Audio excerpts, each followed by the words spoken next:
Tonight, my workshop is about colored pencils. Now, this is not a subject that I've done a lot of work in. I mostly do mixed media, but as part of mixed media, I use both water soluble pencils and regular pencils. So I am going to be sharing with you some of my favorite pencils this evening for drawing. Um, I'll just give you an example. This is a Derwent Color Soft pencil, and some uh, professional color pencil artists don't like these because they wear down very quickly. That's why, because they're color soft. Now, I have these pencils in particular because they are excellent for mixed media. If you want to do image transfers, so if you print an image and then you draw in the image, and then you want to transfer that onto a surface from a mixed media standpoint, this color in the color soft pencils transfers beautifully. If you're doing hot and caustic wax painting, which I also do, then and you want to do a transfer, the color soft pencils are the perfect pencils for that. So that's why I have a collection of color soft pencils, is for the mixed media aspect of them, and they are wax based pencils. I also have, though, some of my favorite pencils to play with when I'm doing mixed media. So let's say I do a painting in either acrylics or watercolors, and then I want to work back into that painting. I actually did one yesterday that I did that. I want to work back into the painting and do some fun color drawing on top of it. Then I will use these colored pencils um, from Koh-i-Noor, and the whole pencil, it's interesting, there's no wood on these pencils. They're called woodless pencils. Let me see if I can get one out for you. And that's what they look like. A woodless pencil, who'd have thunk, right? But before I get too deep into the woods with explaining all of the art supplies, let me show you some of the artists that I am inspired by for doing shells in particular, but also just drawing in general. The first artist I want to share with you is a gentleman named Joseph Yznaga Regan. And I'm not sure if he's even with us anymore. The last time I spoke to him, he was about 85 years old. And that was probably a year and a half, 2 years ago. And he was still painting up in Palm Beach, working with interior designers. And what I want to show you behind me is some of his acrylic artworks. But I'm also going to show you some of his drawings that were my inspiration for this workshop. Let me bring you closer to some of his artworks here. So these are some of his scallop shells in acrylic painting. This is acrylic on a piece of wood that I purchased from him and then had mounted in my favorite frame. And the same with this one right here. That's 3 scallop shells. This is on canvas, and it is acrylics as well. I used to share a studio with him, with Joe, and took lots of pictures of him and his artworks. I just, I consider him a mentor in terms of the precision with which he did his artwork. He had been earning money from painting or from drawing since he was, I think he said 13, because he would do people's portraits or people's animals or people's horses portraits in drawing when he was a youngster, when he was a young teenager. And so, at 80 something, when he was painting these in 2014, 2015, he was like 79 years old. And yeah, amazing, right? So let me show you some of his drawings, which were the inspiration for tonight's show. This is, I'm going to take it out of the sleeve because it'll be a little bit easier to see that way. But look at that. Look at that. He had a lifelong, Joe, my buddy Joe, had a lifelong admiration for exotic shells, both seashells and land snail shells. And so he did a lot of paintings of that subject. And I commissioned him to do with my art gallery, internationalgallery.org, that's on the internet, commissioned him to do some drawings for us. And so this is one of the drawings. What I love is the simplicity of you're using a white pencil and you're putting it on black paper. Isn't that awesome? It's to me, this is the perfect way to study a subject, is just with one pencil and white or various colors of paper. So this is him working on black paper. I'm going to show you, look at this one. Oh my gosh, all the ribs, right? Some shells just have so many ribs on them. And so this is, whoops, upside down is what it is. Isn't that fabulous? And he wrote on the back for me, Tona species ton shell. He wrote right there, because he just, like I said, he had an obsession with shells, absolutely adored shells, collected shells, and he did these amazing, look at this, my hair's going everywhere, and did uh, just spectacular drawings. And let me put this one away. And then I want to show you some of the ones that he did on white paper. So these were the ones, I'll just flash these by you. Whoop, there you go, there's that one. And this one that he also did, just with a white pencil on black paper. And it's all about just having observation and patience. Those are the two things that I'd say matter the most when you're doing drawing. That is, if you're trying to render something. I mean, you can just sketch and it doesn't have to take long and you don't have to have patience. But if your objective is to recreate something that you're looking at in front of you or from a photograph, then that to me takes patience to do that. So this is one of the cowrie type shells. Let's see if he wrote on the back. Cypria species, he said. So this is using a graphite pencil on paper. So we've got white. This is a very good sturdy Bristol paper, so it's smooth. And there he was with just a graphite pencil. And then I want you to notice something. If you look up closely, you're going to see there are some white, like see super white spots here. That's going back in. So after rendering the image with graphite, Joe went back in with either gouache, which is a white watercolor, or he went back in with white acrylic and put in those white spots. So he wanted to get more contrast between the gray or the black of the pencil and the white. So I'm going to bring it up a little more closely. You can see he painted white here.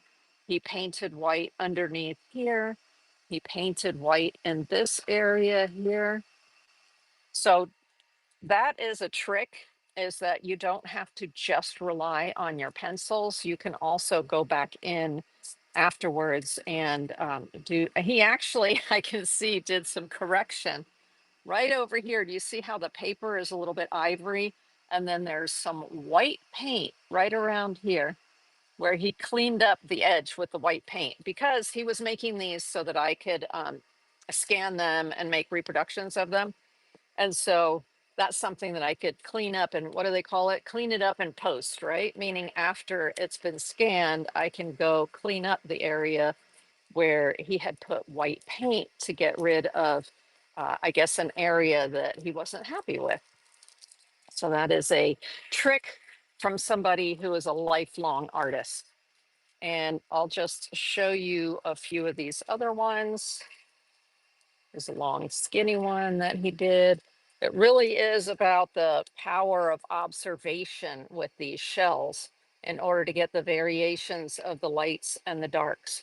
And that's, to me, the beautiful thing working with just one pencil and either white paper or black paper or even tone paper for that matter, um, is you're really developing your ability to see what's in front of you or see what's on a picture and then render that, including even the shadows. Shadows are super important for what I call anchoring your item onto the page. If you want to be sure that you've anchored your item to the page, you need to be looking at those shadows and how you're representing the shadows. This one actually has a big shadow. Let me take this one out so you can see it. There you go. So you see the big shadow on this one, all of this down underneath here. But isn't this fun? These are beautiful shells that have this very interesting sort of variegated coloring on it. But when you're forced to just use a graphite pencil or just use a white pencil, you really have to hone your skills at understanding what it is that you're looking at. Oh, I'm looking here too, and I see some of the white. So let me bring it up closely. See the white right in here? That's done with the white acrylic or gouache. Hey, Senny over on YouTube. Thanks for the thumbs up and the hearts. Now, in 2016, I made a calendar for Joe from some of his other artworks. So I just wanted to make your mouth water a little bit. Of course, doing the drawings like this both in on black paper and on white paper, Joe hones his skill for being able to see and understand what the shells look like. And also, it gives you what's called muscle memory. So your hands get used to the strokes that you had to do in order to render that shape, and that helps to inform your further paintings when you're using a brush or you're using acrylics, gouache, oil paint, anything like that. So I highly recommend that you start with that drawing and then work your way up to this kind of thing with the acrylic.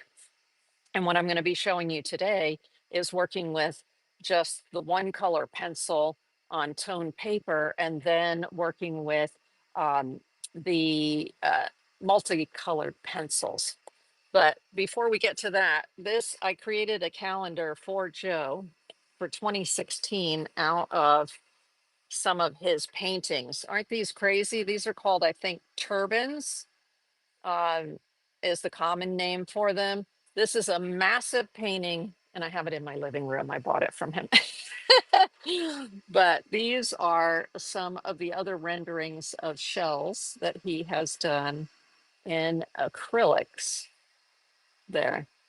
Ah, I just, he's a master shell painter. And I had the pleasure of being one of his um, friends, students, confidants. Oh, thank you, Joe. All right. Now, let me show you what I made in preparation for this workshop. And I did the artworks on toned paper. So I had just mentioned a second ago about toned paper. And toned paper just means that the paper has a color to it. So here I did a scallop shell on toned paper with colored pencils. And let me see where that little one is. So there's the actual shell. And the nice thing is when you're drawing it or painting it, you can make it any size you want, right? So that was the little shell. And then that was my drawing of it using colored pencil. The other one that I did for this workshop is one of a sand dollar. So this is one of my favorite shells. When you're in the Bahamas, I've been on several times on boats in the Bahamas, puttering around, and you literally find these just in the water at your feet. It is amazing. They're so beautiful. So that's called a sand dollar. This is what the back of it looks like. Some interesting patterns on it. And so I took this sand dollar And now the sand dollar, if you just look at it like this, it looks almost completely white, except for the little holes, right? Almost. There's subtlety in it there. Well, when you're drawing it, in order to render that image, you need to really focus on where is it dark and where is it light. And so this is the piece that I did. I used a blue toned paper, and because I was using the blue toned paper, the opposite of blue on the color wheel is orange. So notice what Joe did here in the background. He had orange shells, scallop shells, so he put them on a blue background, right? Because that helps the orange to really pop off of the screen there. Hey, we have some folks in Korean. Welcome in over on YouTube. So this piece that I drew, because it was on a blue background, I made it a little bit orange. You can see I used orange colors, dark oranges and browns for the shadow. And I used orange literally within the shell itself in order to help give the impression of the roundness of it.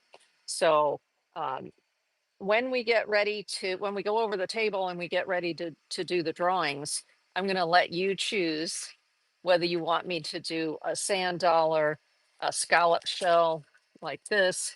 And I have a couple of other shells here I'm going to show you in my collection. Now, I have put, just so that you know, I have put on my website and on YouTube in the community notes, right? If you are on YouTube and you're looking at my profile and you swipe, okay, I'm going to do it the opposite way so that I think that that's the way, whatever. You swipe, home is on one end and community notes is on the other end. So wherever your home button is, above the videos on my profile, you just swipe over to the other side and you'll be able to see the community notes. So in the community notes, I put a couple of pictures in there for you of shells that you're welcome to print off and then use for your own drawing purposes.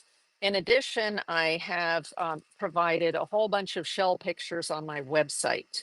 So if you do go to my website, and the link will be in the description of the video once, or if you go to my profile, I think, yeah, in YouTube, you can find my website as well.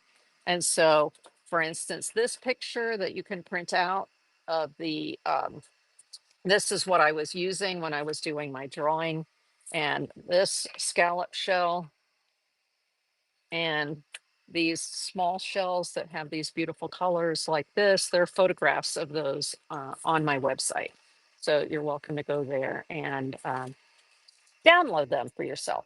Now, I did mention that Joe was my inspiration for doing drawings of shells. But I also wanted to share with you some other artists that are on YouTube that I learned a lot from when it comes to colored pencil drawing. This is the first person here, Jeanette. Now, you don't have to worry about taking this information down. If you come back to my video on my platform tomorrow, I will be loading up links to in the description of the video on YouTube to these artists. I have two more artists to show you.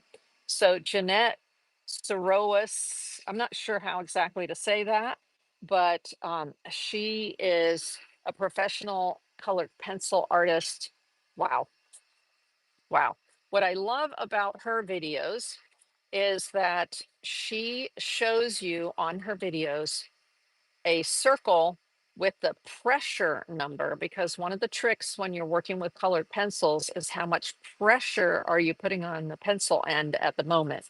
And she does a beautiful job in her videos of putting it right on the screen, indicating what pressure she's using on the pencil at the point where she's showing you where she is in the project. And I think that's extremely helpful. And I'm going to be verbalizing that for you tonight when we get to doing the drawings.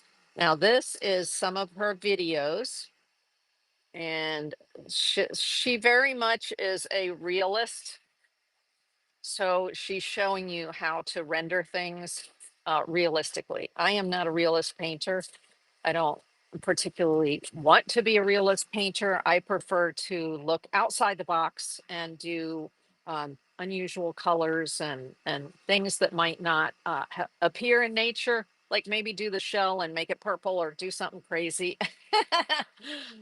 Ah, and then here's another artist from YouTube, Gemma Chambers art. And so I learned a lot from her as well. She's excellent. Here are some of her videos. Again, she likes to do a lot of, teaches you a lot of realism. So if you're interested in realism, wow, she is also a phenomenal teacher. And the links to their YouTube pages will be in the description of the video tomorrow. I go back and I add the information for these artists that I'm giving you now. Joe, uh, unfortunately, his website is not live right now, so I may be able to find something that I can post about him for you. I'm going to show you again some of the pencils. So I mentioned earlier that we have the color soft pencils. I have a collection of about 30 of them here. You can buy them in sets. I like to use these plastic containers, and they have different sections. So I section mine off with my oranges and browns in one section, my reds and purples in another section, and then my greens and blues in another section.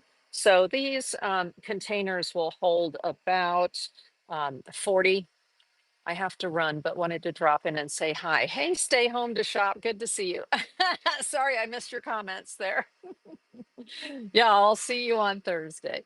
Um, okay, so these will hold, I think there are maybe 8 in each section right now, and they'll hold probably a dozen in each section. So they do, these containers hold a lot. And I like the way that they, this is when I buy open stock. That means I'm in an art supply store and I'm standing in front of them picking individual pencils. So I will pick individual pencils based on the colors that I want. And then this is a handy type of container to keep them in. Now you can also buy pencils in sets, which I highly recommend. And for instance, this is the Koh-i-Noor woodless pencil set. It comes with 2 trays, and these are the woodless pencils. So these are pencils that don't have any wood on them. They're just all pigment. You get a lot of pigment with these pencils. That's why I love these for drawing with. And for mixed media, I like using them because they go over top of different types of other paint that might be on the surface. And here, I'll show you the other tray as well. I'm missing one. I'm missing a blue one. Oops. I don't know where the blue one went. But what just fell was some of my pencils are broken, which is fine. Like I said, notice that they are all pigment, so it's all good.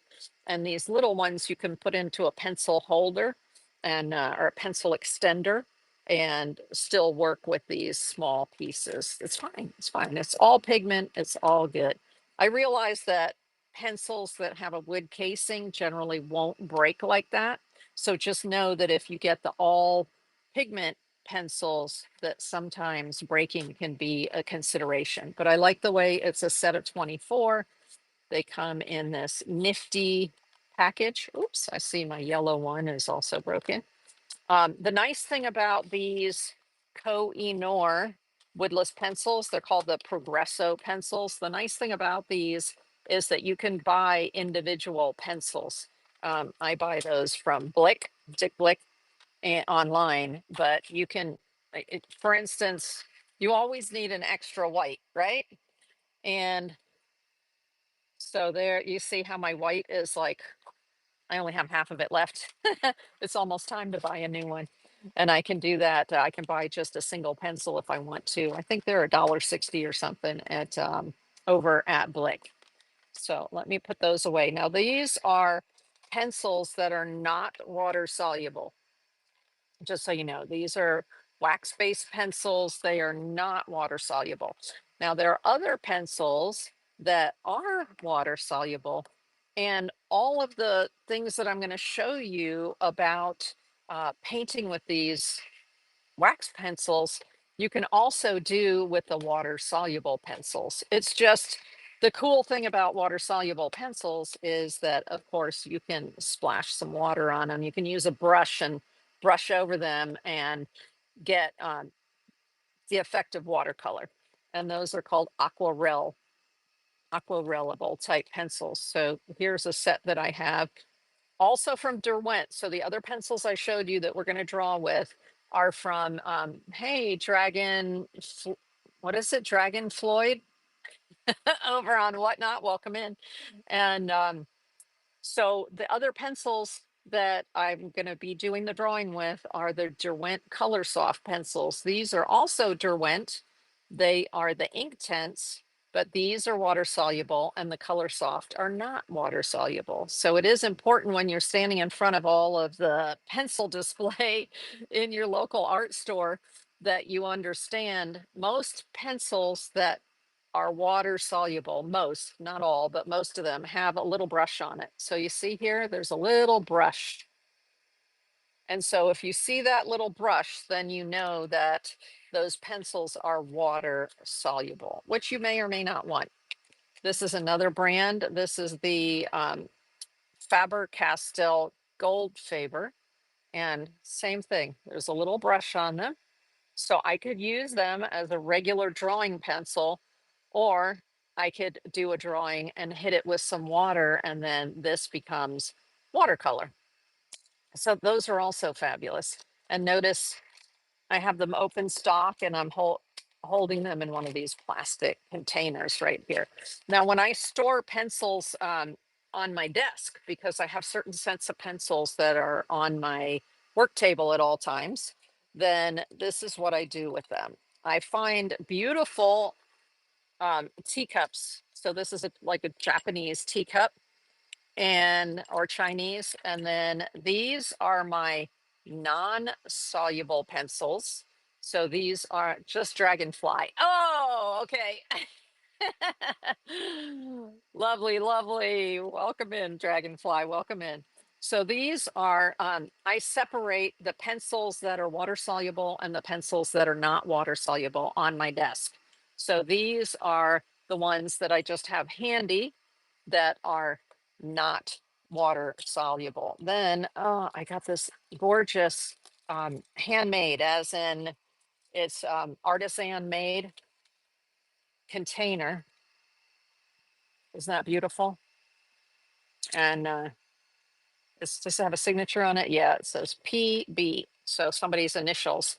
Fantastic. If you have a local art community, kind of like a near me, I have something called the Manatee Art Center. If you have an art center nearby, check out their handmade, pots, things like this. Oh my gosh. So this is all of my water soluble pencils. So everything that's in here, if I hit it with water, it's going to have a watercolor effect to it. So that's how I separate them on my desk so that the ones that I use the most, I have, okay, this is a water soluble, this is not a water soluble, depending on what it is that I need them for, right? The next thing I wanted to show you is a box that I use as I'm working. So these boxes are for storage, right? These are the kind of containers that I store my stash in. But when I'm actually getting ready to do a drawing, I look through my stash and I pick out which pencils I'm going to use for my drawing. And then I take the pencils and I put them in a clear box. So this is my box setup. This is just there are no sections in here. It's just a clear box like this. And these are the pencils that I was working on to do the shell and the sand dollar. So you can put just the pencils that you're using in a case like this. And there are a couple of other types um, of pencils and tools that you need.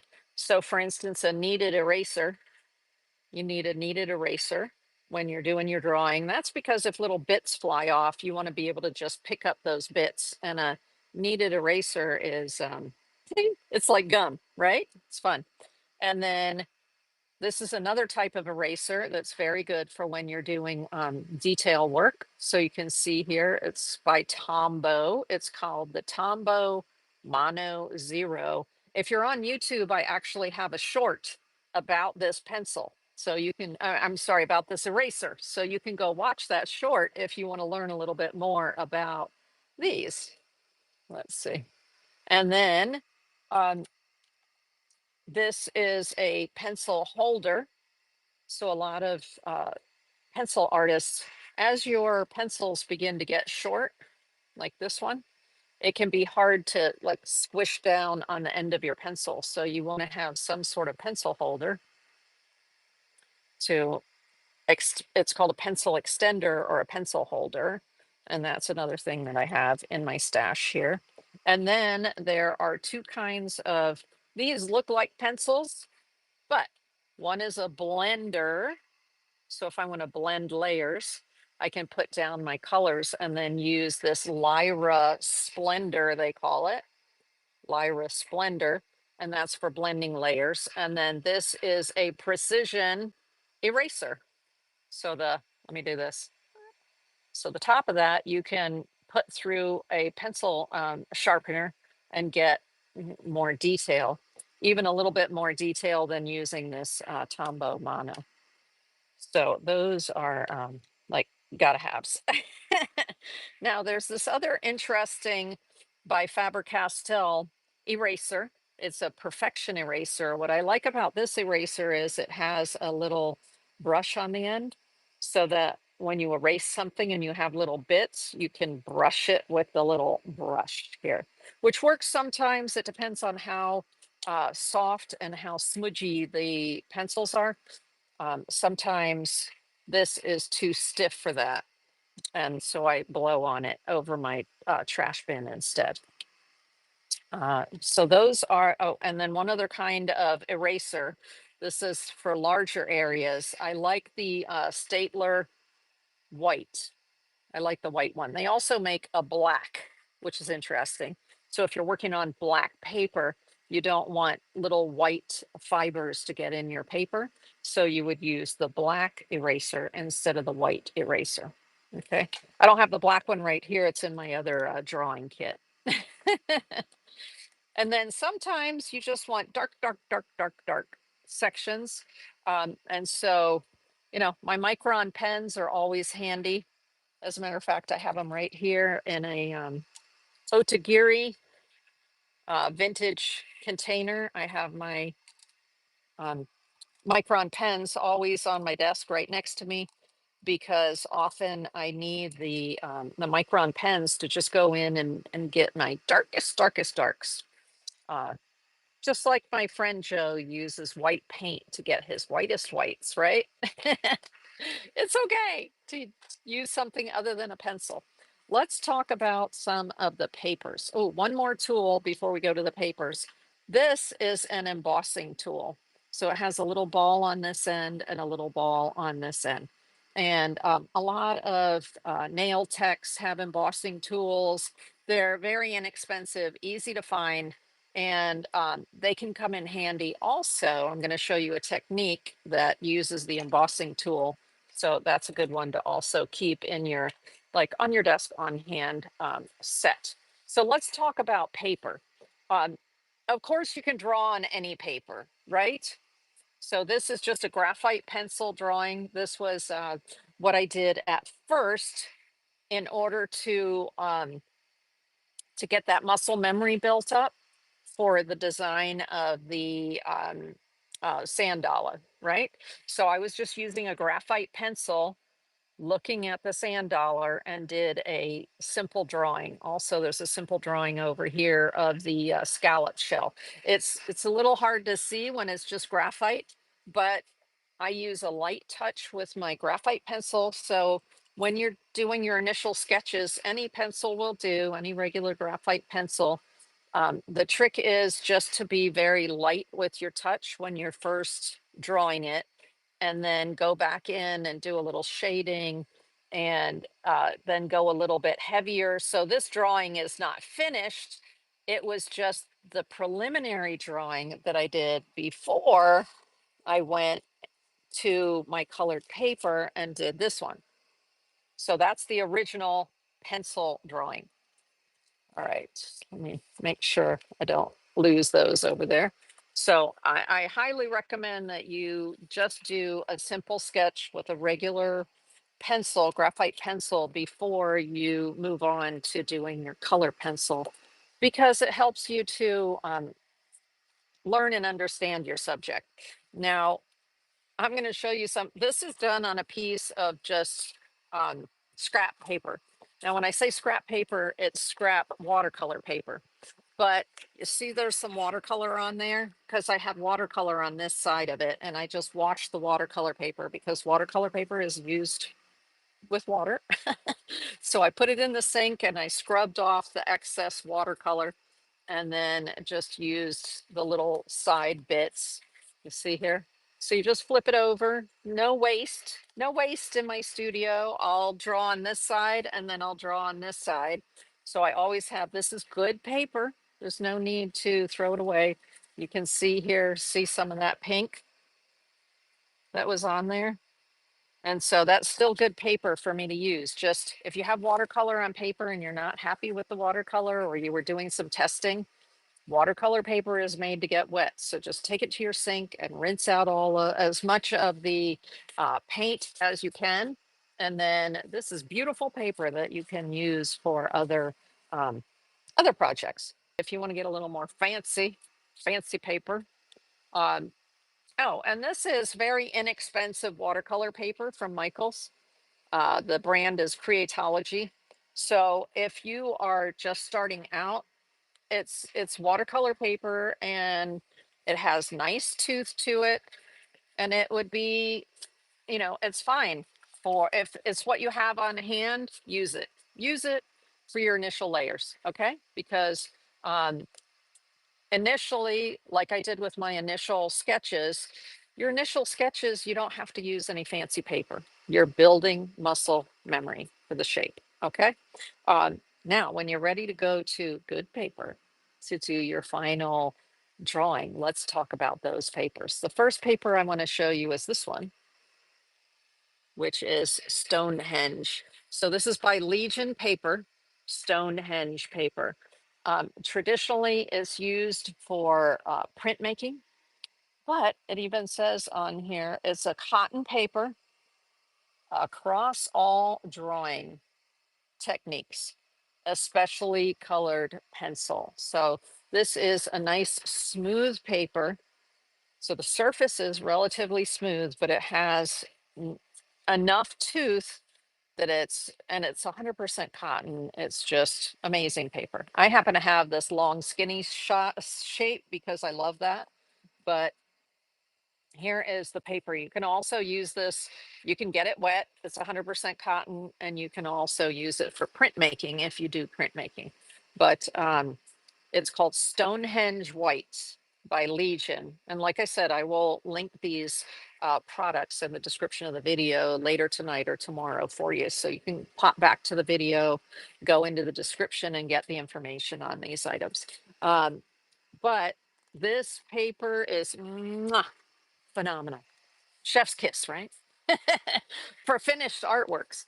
Phenomenal. Just fantastic paper. Now, paper that's more of a sketch paper, um, again, but you can also do final work on it. And that's what I did this piece on right here. So this toned paper that I did this piece on with colored pencil is from this pad right here. Toned gray and tan paper. So there are 4 different tones in here, 10 pages of each, or 10 sheets of each. Very, very reasonably priced paper.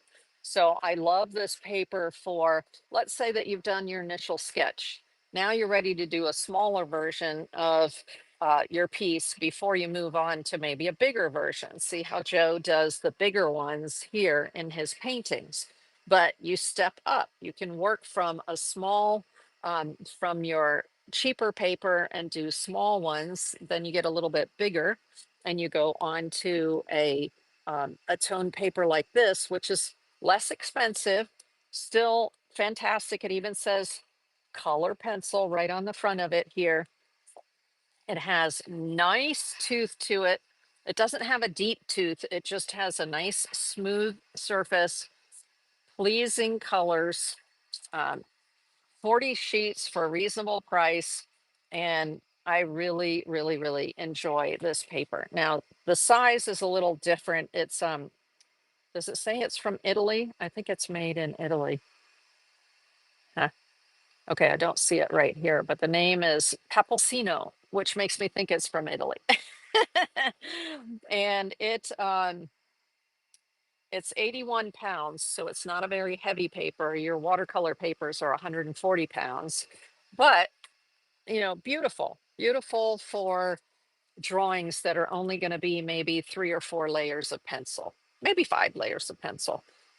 Because what happens is if your paper is smooth like this and the paper is not very thick, it will not take as many layers of your pencil. What will happen is the paper grain, that the texture, if you looked under the microscope, you could see how much texture there is.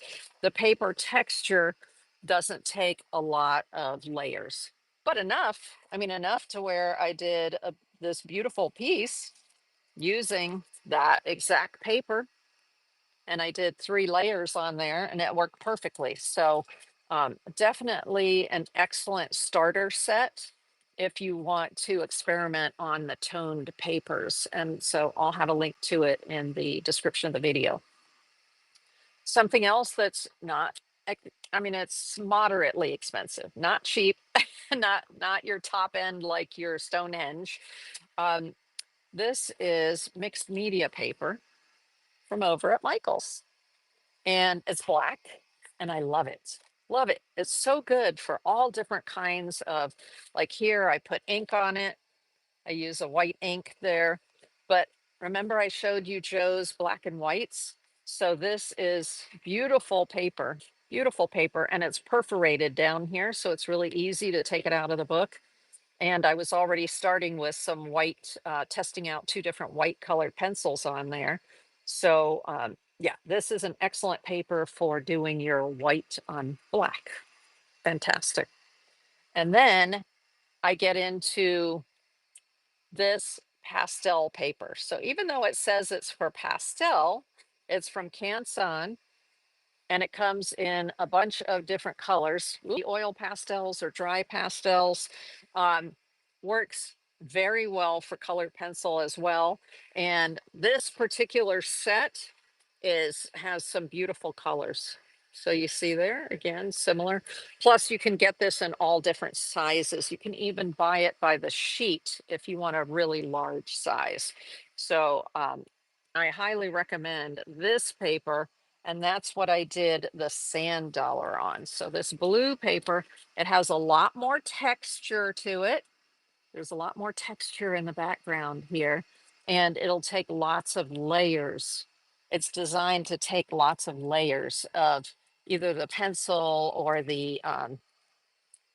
or that uh, the pastels that it's designed for. So definitely, I highly recommend this paper.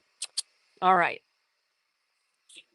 now one of the other things that I'm going to be sharing with you is swatching. When you swatch out your pencils, there's um, a great paper pad to hold your color pencil swatches, and it's called the Painter's Color Diary.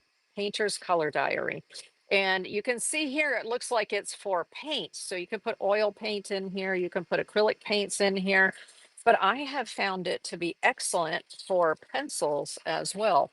So let me show you. For instance, here I have I have gouache on there, but they also have a version for watercolors. So I'm going to transfer all of my gouaches over into the watercolor diary that they created. But this regular color diary, these are the woodless pencils that I showed you. And I'm going to show you how I swatch them so that you understand what these swatches are. And then you'd be able to get yourself a book similar to this. Let me see. I don't think I did the color soft yet. Oh, yes, I did. Look at that.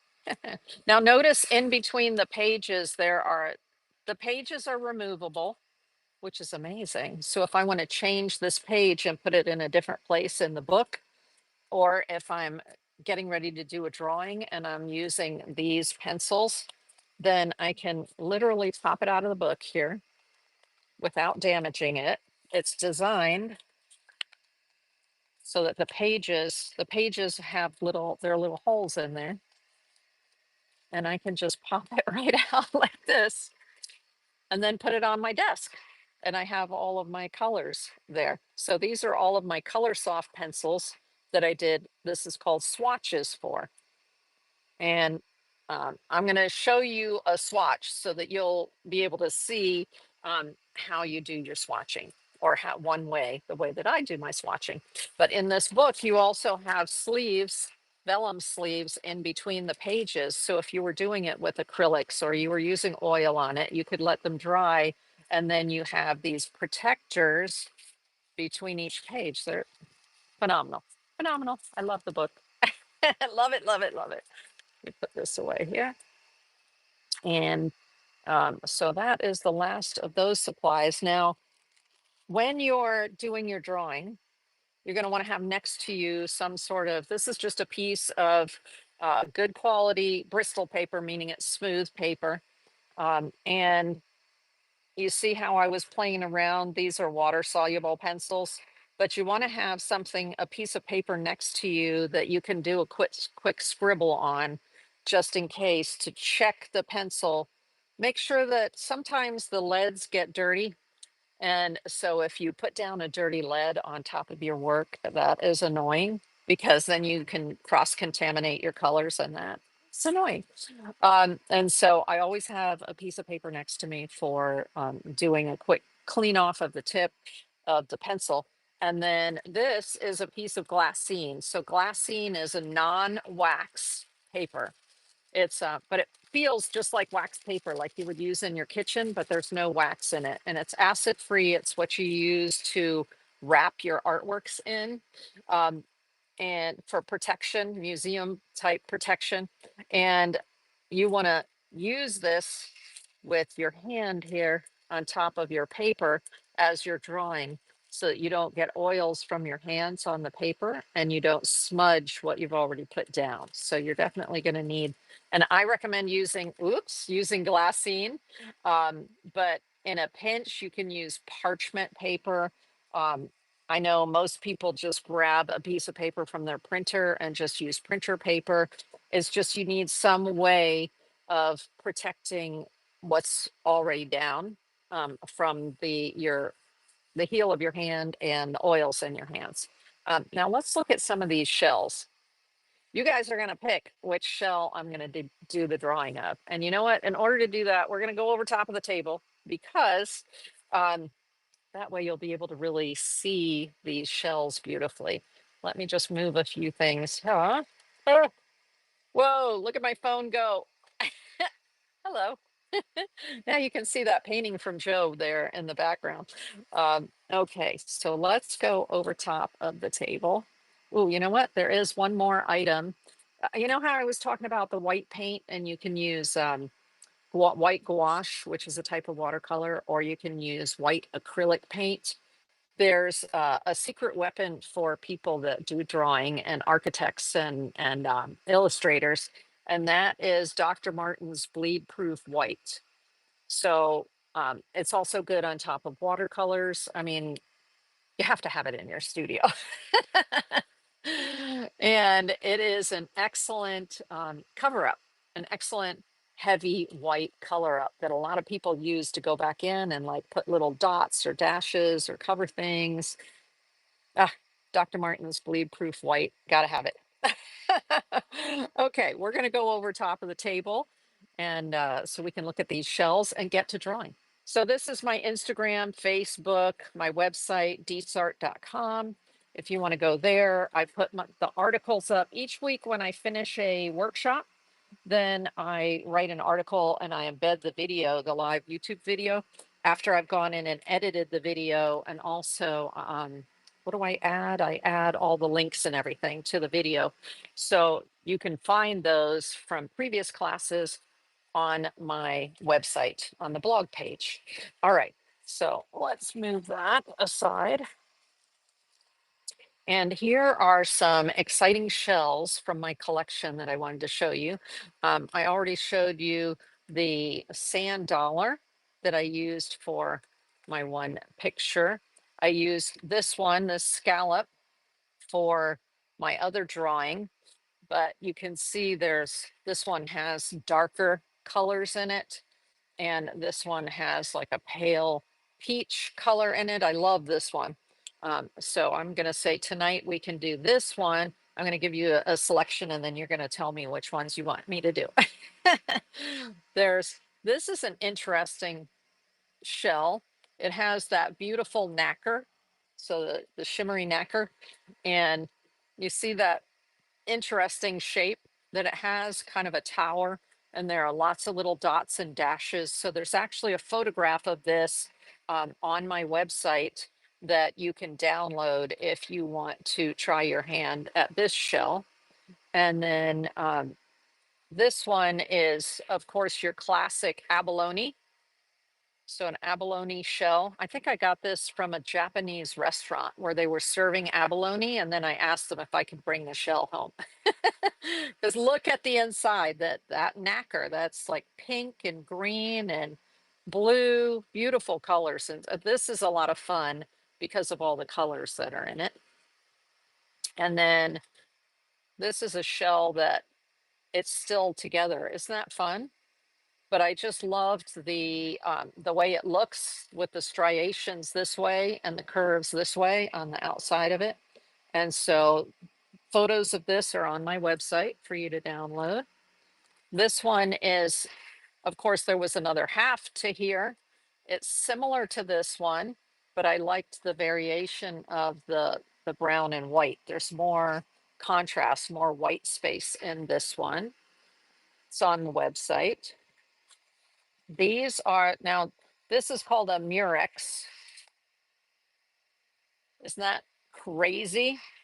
Crazy shell. Amazing. These are from the Philippines, um, collector shells.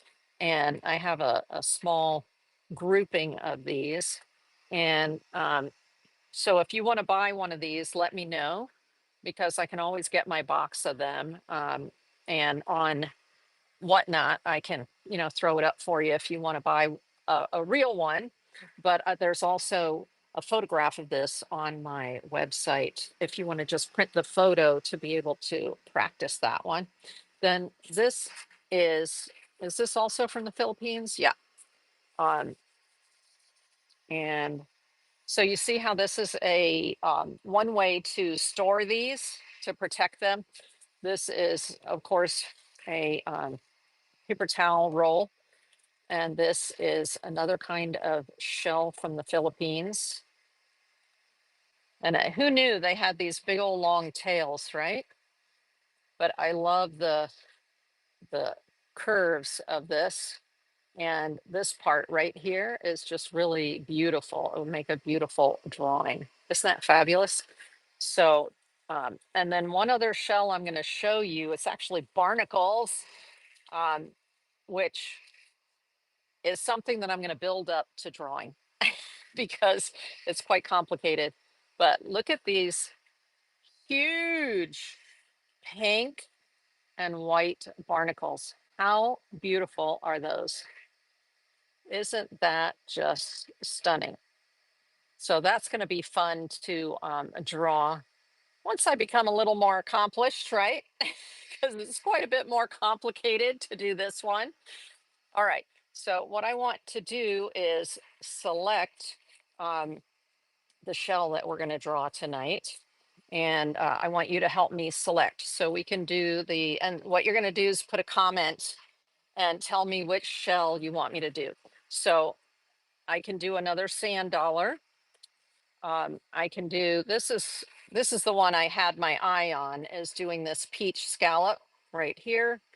Um, or this one right here, which is a clam shell. So these are the three that you can choose from right here, those three. And I'm going to put the rest of these back in here while you're thinking about it, while I'm waiting for messages. Let's see, let me pull this up over here. Okay. All right. So I'm not seeing a particular selection. So we're going to do this one, which I absolutely adore, like the sort of peachy color that's in there. So there's a white and a peach that we're going to be using. And before we actually get started with the drawing, I want to show you a couple of um, strokes that we're going to be using as we draw. So hold on a moment. Let me get one of these spare papers. Remember how I was saying I have these beautiful spare papers? So here's a spare piece of paper here. And what we're going to use is a graphite pencil. Um, no, let's use a color pencil. Oh, and oh, see, these are two pencils that one says, okay, here's something you need to watch for. These are Brunzeel pencils, Brunzeel. They're from, I believe, Holland or someplace like that. Yeah, Holland right there. And the pencils look the same. They're the same size. They have a color band here. They have the color of the lead here. But one of them says color and the other one says aquarelle. Remember I said aquarelle means that it's water soluble? Hey, stay home to shop. Welcome in. So I wanted to mention that because um, this brand in particular, they're, they don't use a different barrel color or anything to differentiate their water soluble versus their just regular colors.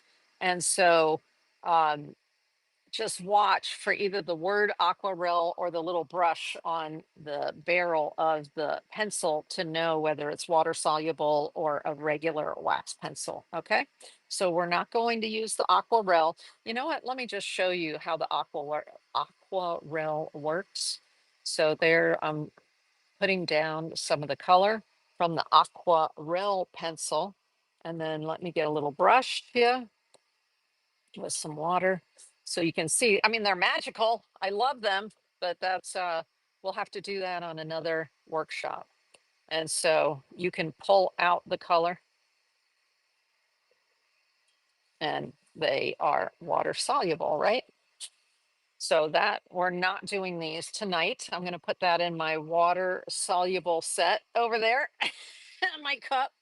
This is a pencil that's a wax pencil by the same company, but it is not water soluble. So I'm using about a 3 or a 4 pressure, meaning how hard I'm pressing to get that yellow color on there. And then if you go over a regular wax pencil like this with water, nothing happens. The color does not move and it does not re-wet. Okay. So that's the difference between the two. And like I said, watch for a little brush or the word aquarelle on your pencils to know if they're water soluble versus non-water soluble. You can do the same techniques we're going to talk about with the water soluble pencils, but just keep those for other water soluble kind of effects, and which I can teach you another time if you like. But we're working with the regular color pencils today. So there are a couple of strokes that you're going to do with them. And I'm going to use a darker pencil because I want you to be able to see. And remember I said I can take uh, my chart here. I'm going to show you the pencil strokes, and then I'm going to show you how I do, how I make the color chart like this. So let's use one of the woodless pencils. They are so fun. And this beautiful blue color, let's see if you can see that. So we are going to, this going in the direction, for instance, this shell has a curve like this. So when I'm working on this area, I'm using an upstroke. When I'm working on this area down here, I'm using a downstroke. You can always, if you're working in this area and you're more comfortable with a downstroke, you can turn your paper around and do the downstroke, but it's going in this direction, the up direction. So then when you just turn it around, then you'll get the effect that you're looking for. But this, doing a stroke like this is called a hatch. That is a hatch, all right, or a hatch mark. Now, I'm noticing that this pencil's quite dull because I've used it a lot. So you can see my lines are pretty wide. Something I didn't mention earlier during the supplies was, hey, Bonnie Laz, welcome in, is that I use a pencil sharpener. You know, there are a million different kinds of pencil sharpeners. This is a Faber-Castell, which is terrific. Now you'll notice it says over here, color and graphite. So often people who work with both graphite and color pencils don't like to sharpen their color pencils where they're sharpening their graphite. Okay, you want to use a separate sharpener. So over here, I have my color sharpener. And this is giving me a short area here at the top of the pencil. Some people prefer the sharpeners. I actually have one saved on my Amazon account, and it is one that will give you a big old long top to the pencil. So some people prefer the short top, some people prefer the long top. You just have to experiment to decide which type works better for you. Now I've got a beautiful point on that pencil. And when I do my hatch marks, I can be a little more precise with where I put the hash marks with a sharper pencil tip. Now, that's called hatching, going in one direction. And actually, let me show you with the, when I was doing this sand dollar, and there's a short video on Instagram where I show where I'm working on this. I actually will make the marks go in the direction from the top where has a curve, right? So from the top over to the side. And if you look closely, you can see lines going like this. So my hash marks were made in the direction that I want the image to go from lightest to darkest or darkest to lightest. And then that's called hatching. So that is hatch marks.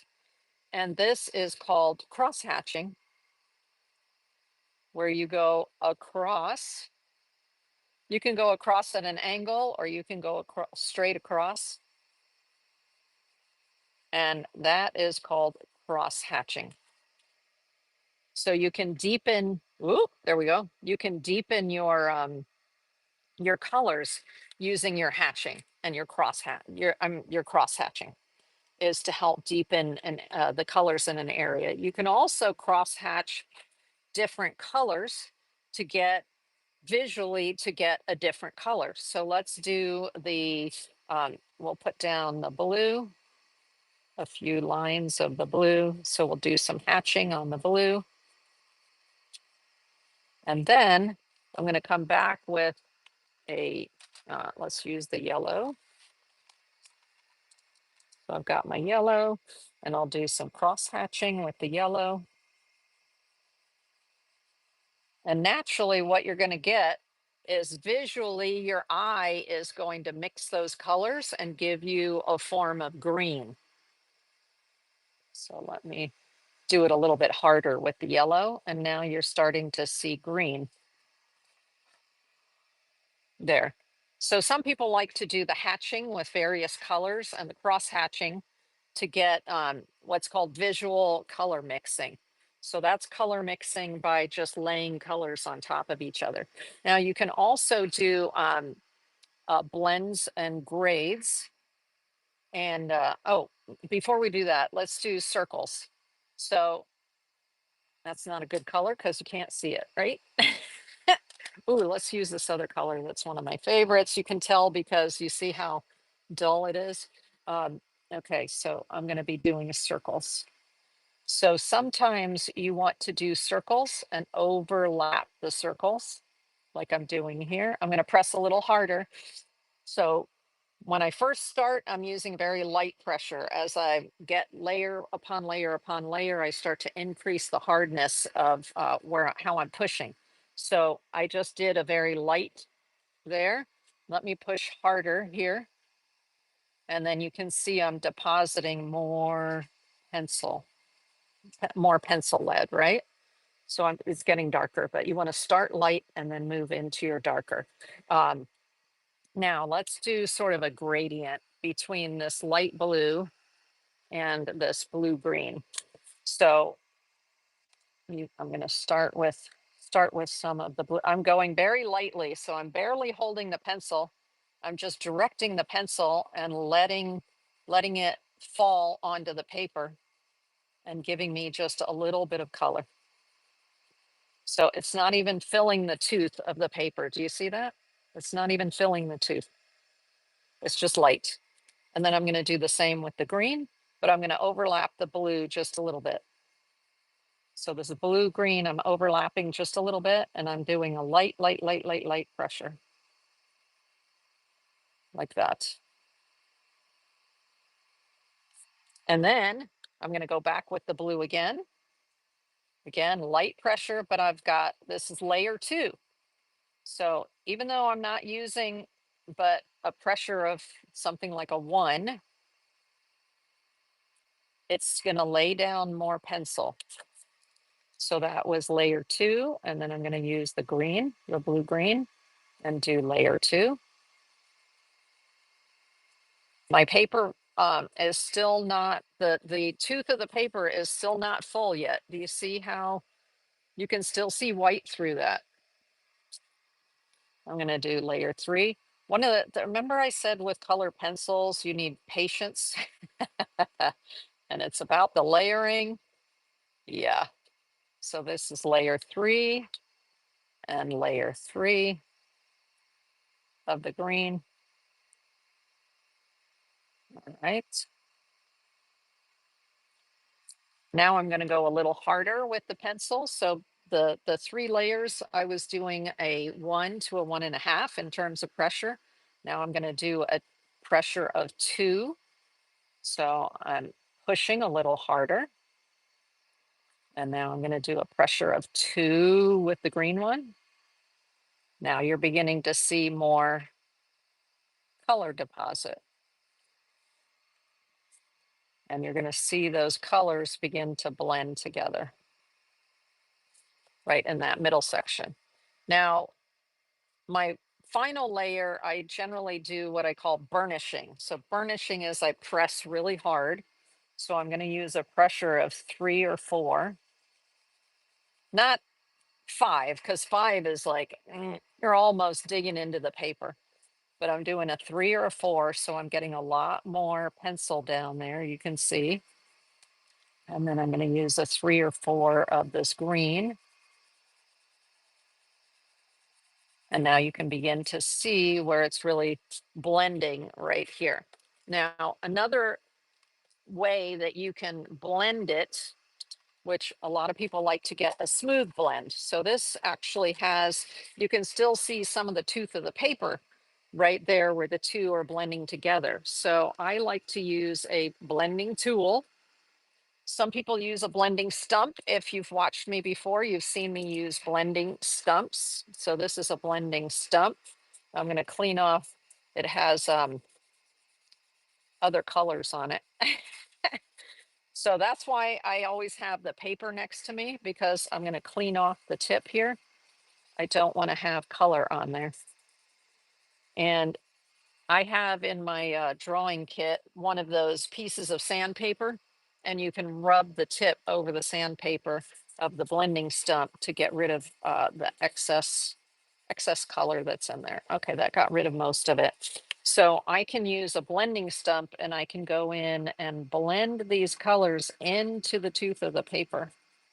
And so that actually does something a little different. It gives you a little bit different look, a little more dense, but at the same time fuzzy because some of the color is going down into the tooth of the paper. Plus it got shiny. I don't know if you can see that. Can you see the shine there? And then you see some of the color came off on the blending stump. Another thing that you can do, and what I like to do, is I like to use the blending tool, this pencil from Lyra, but there are other companies that make them as well. This is called a uh, blending pencil. So it has like this slight grayish tan color. You probably can't even see it. It's barely there. So sometimes people don't like to use this because the color can potentially affect what you're working on if you're working on subtle colors. But I like to use this to do my blending. And so I find I get a blend that I like better when I'm using the blending pencil. And I'm pushing pretty hard, so I'm probably pushing at a 4. And you're going to see this is a much better blend than the blending stump was. And it's not all shiny like this side where the blending stump was. Can you, let me bring it down and see if you can see how shiny this is. This is very shiny where I use the blending stump. I have to be called by my user if it's my full name. Gabby Owens. I see your message, Gabby Owens.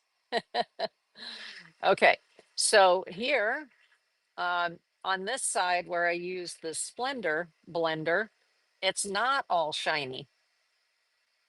And it's also very nicely blended. So this is my preference, my particular preference. You'll have to experiment. It's like a store and owner, like home owner, store and owner. Ah, well, I'm owers. Owners. I see. Gabby owners. Okay. Thank you. Over on Whatnot. Welcome in, by the way. Welcome in. So this Rembrandt Splendor, this is my blender of choice if I'm going to blend. Most of the time I'm doing my Gabe. Gabe owners. Gotcha. Gabe owners. Most of the time I use a pencil like this to burnish, meaning I just press hard and blend the colors that way. But if it doesn't get quite blended the way I want it to, then I go to this Splendor and I do my blending with this. The nice thing about the Splendor is you can just stick it right in the right in your pencil sharpener and just get a nice tip on it like that and just keep sharpening it. So definitely love that. Now, of course, if I wanted to if I wanted to erase something, I have this Faber-Castell Perfection eraser and pencil form, and I can use that.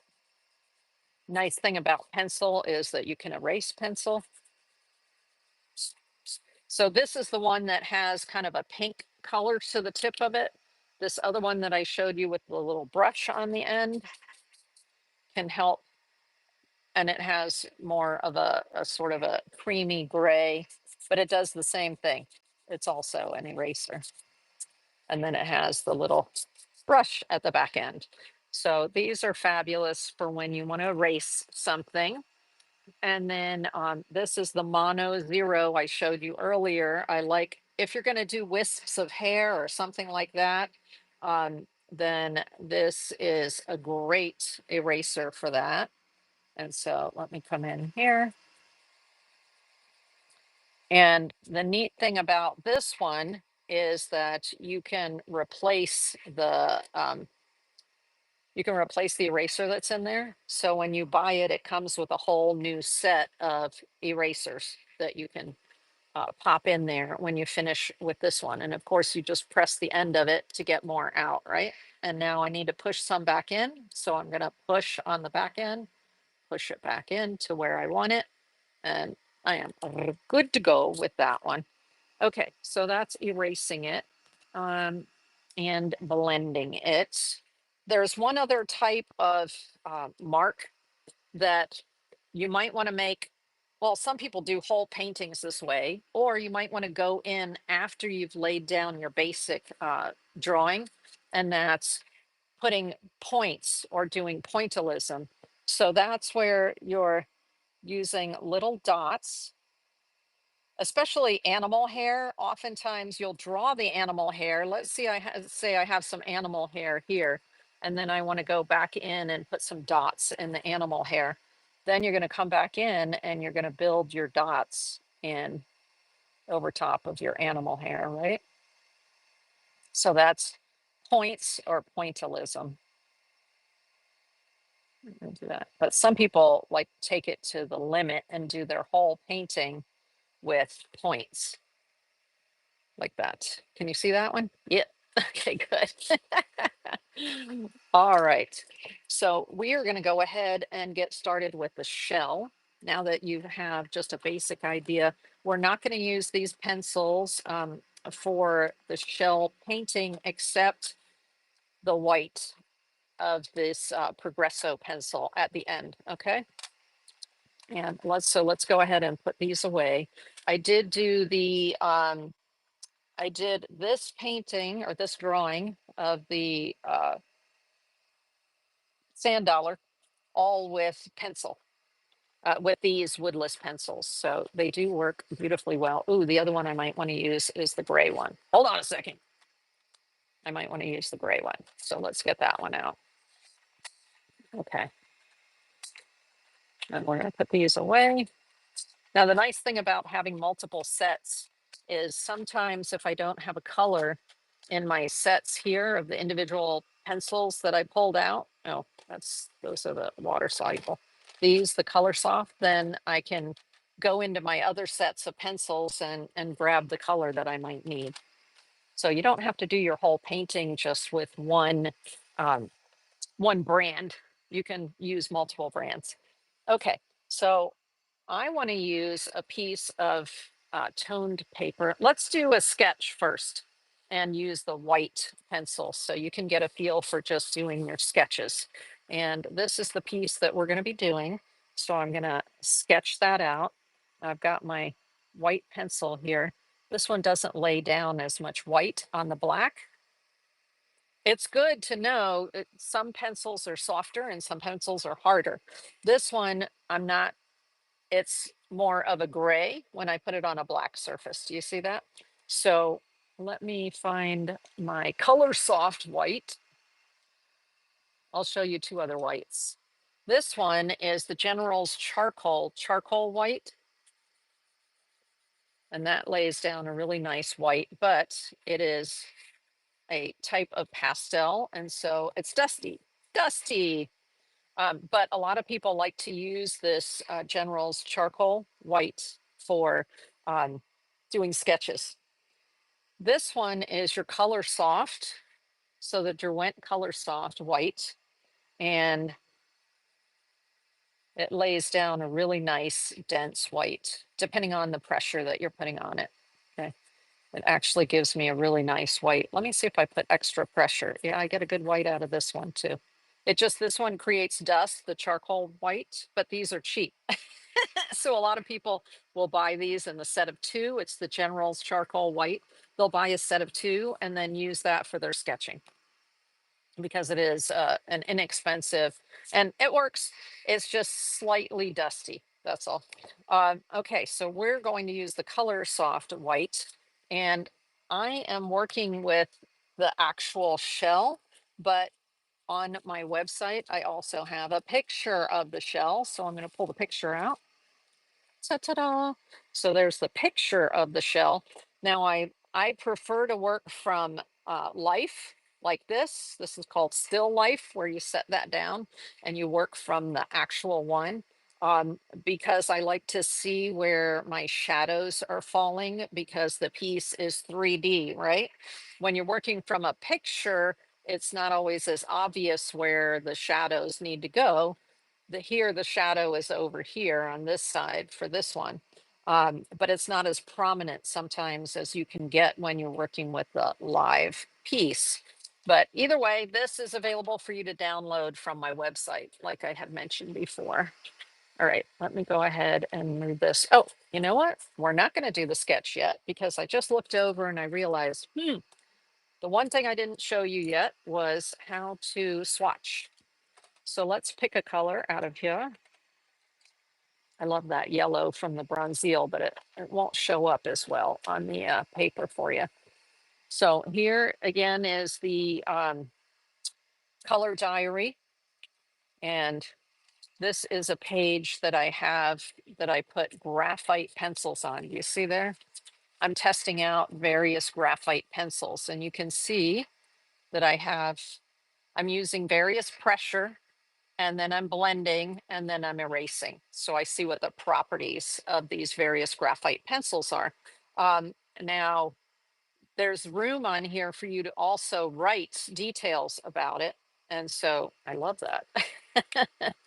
What we're going to do, let me just take another page, a random page here, because that's going to be all my various graphite pencils, which I have lots of them. And graphite comes in like your regular pencil that you did your schoolwork with is a 2B. Then there's HB, which is a medium hardness. You have Bs, which are soft, and Hs, which are hard. So all of these pencils that I have here next to me at my desk have different hardnesses. These are all graphite pencils, but they have different properties. And the same is true of pencils. So this one, the bronzeal, is a little harder pencil, and this color soft, of course, is a softer pencil. So I'm going to use the dark color so you can see what I'm doing easily. And let me move this out of the way. Actually, I want the blender and I want the eraser because I'm going to show you, and then I want the kneaded eraser. I'm going to show you exactly what I do when I swatch.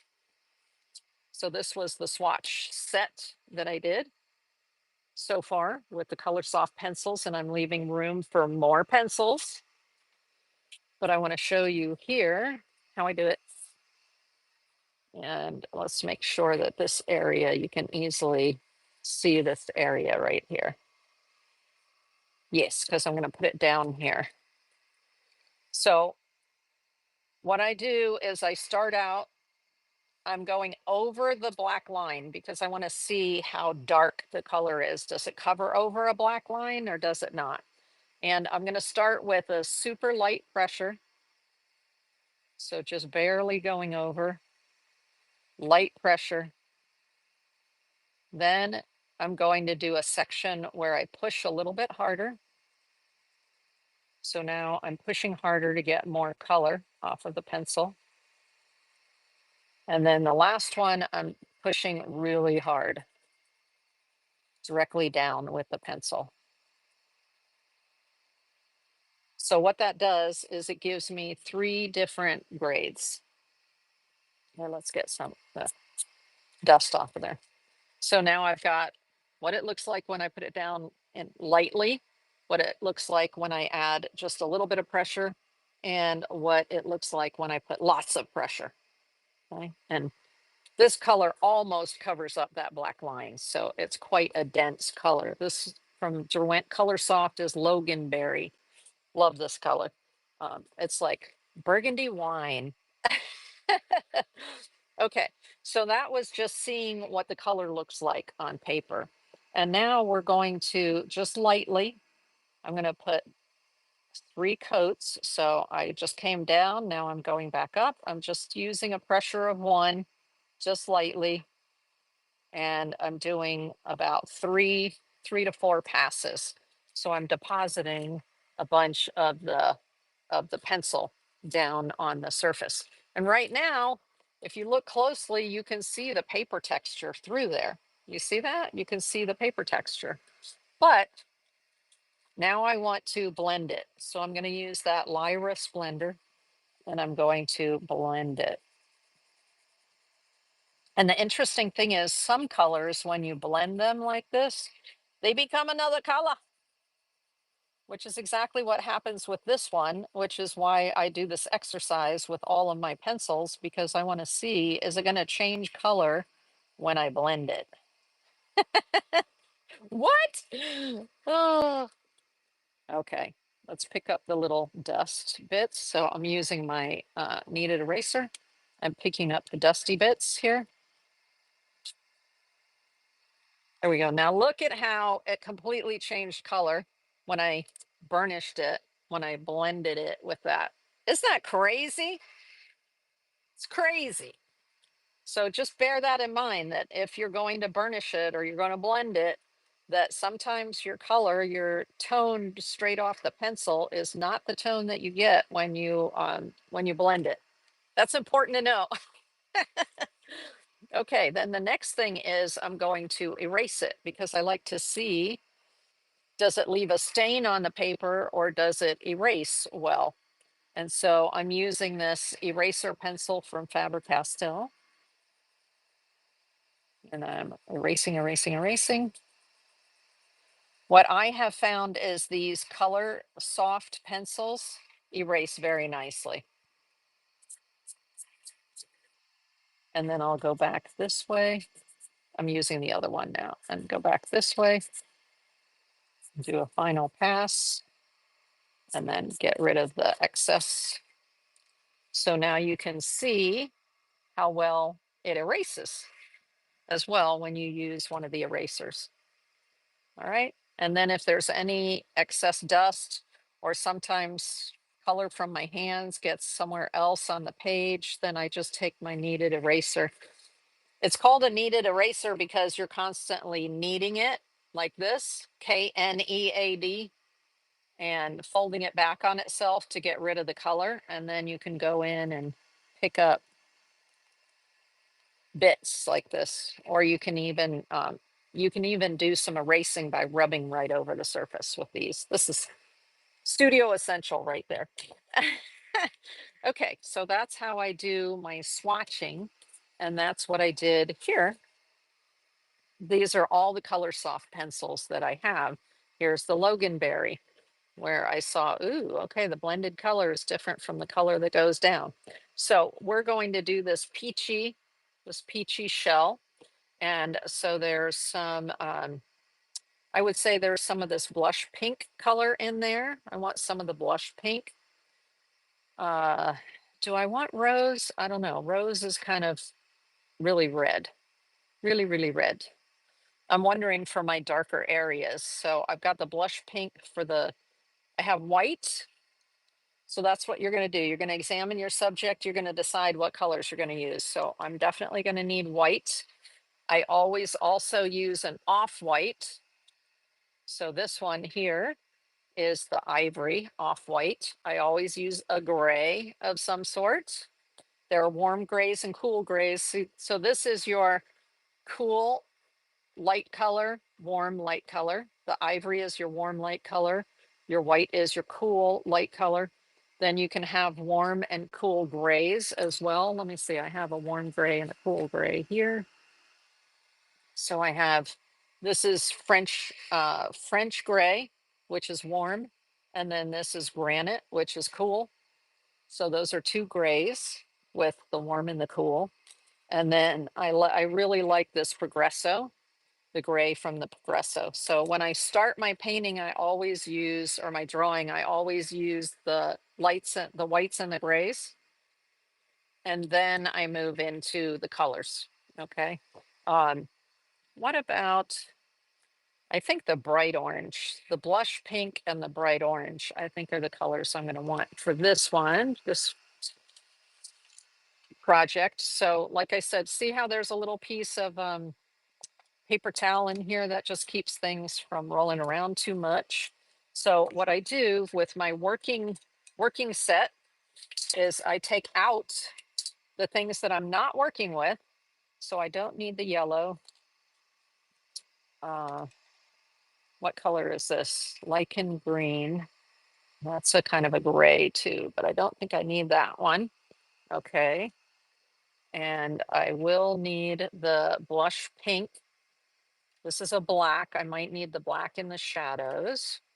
I'm going to need my grays and whites, right? This is exactly what I do when I get ready to set up a drawing session. And then I'm going to need the erasers and the blender. So I'll put those in there. I may or may not need this eraser, but I'll just have it on hand. I definitely will need the kneaded eraser. And then I may use this white as well from Progresso. Okay, and so I have the blush pink. I want to grab the bright orange. So let me get into my stash here of Color Soft and let's find the bright orange. Is this the bright orange? That's just the regular orange, which looks like this. No, I want to use the bright orange, which is a little more pinky, bright orange. Okay, there we go. Now I may want to use a brown or two. Let's see. What is this one? Peach. Huh, there you go, peach. So I may want to use the peach as well. All right, so now I can put the rest of these pencils aside. What do we have here? This is the lichen green, goes up here, goes there. So I put away the pencils that I'm not using. The Loganberry is a type of red, and these other ones go somewhere else. Okay, so that way I can put these away. Ta-da! And I have the colors that I want to use at hand. That also helps if you're going to go to lunch or you go, you're going to continue this drawing over a couple of days, then you may want to have everything at your fingertips in one box like this for later. So I'm going to put this away now. And now that I've picked out the colors, I'm going to have it close at hand just in case I need to look at the color. And let's go back to doing the sketch. So I start out with a sketch. I'm either using graphite pencil on white paper to do the sketch, like I showed you earlier with my, if you weren't here earlier, let me find it. Where did I put it? There. So this was graphite pencil on some used watercolor paper. There's the scallop and that one. Hey there, Laura Elizabeth Byerly, welcome in, welcome in. We're just getting ready to do our initial sketch here. So the scallop shell, we're gonna just do a sketch. And we're gonna use the white from here. There we go, this is the Color Soft white. I could also use the Bresso white, but like I said, this one, you have to press a lot harder to get the white. And so I like using the Color Soft. Because why? It's soft. So here is our subject, the scallop shell.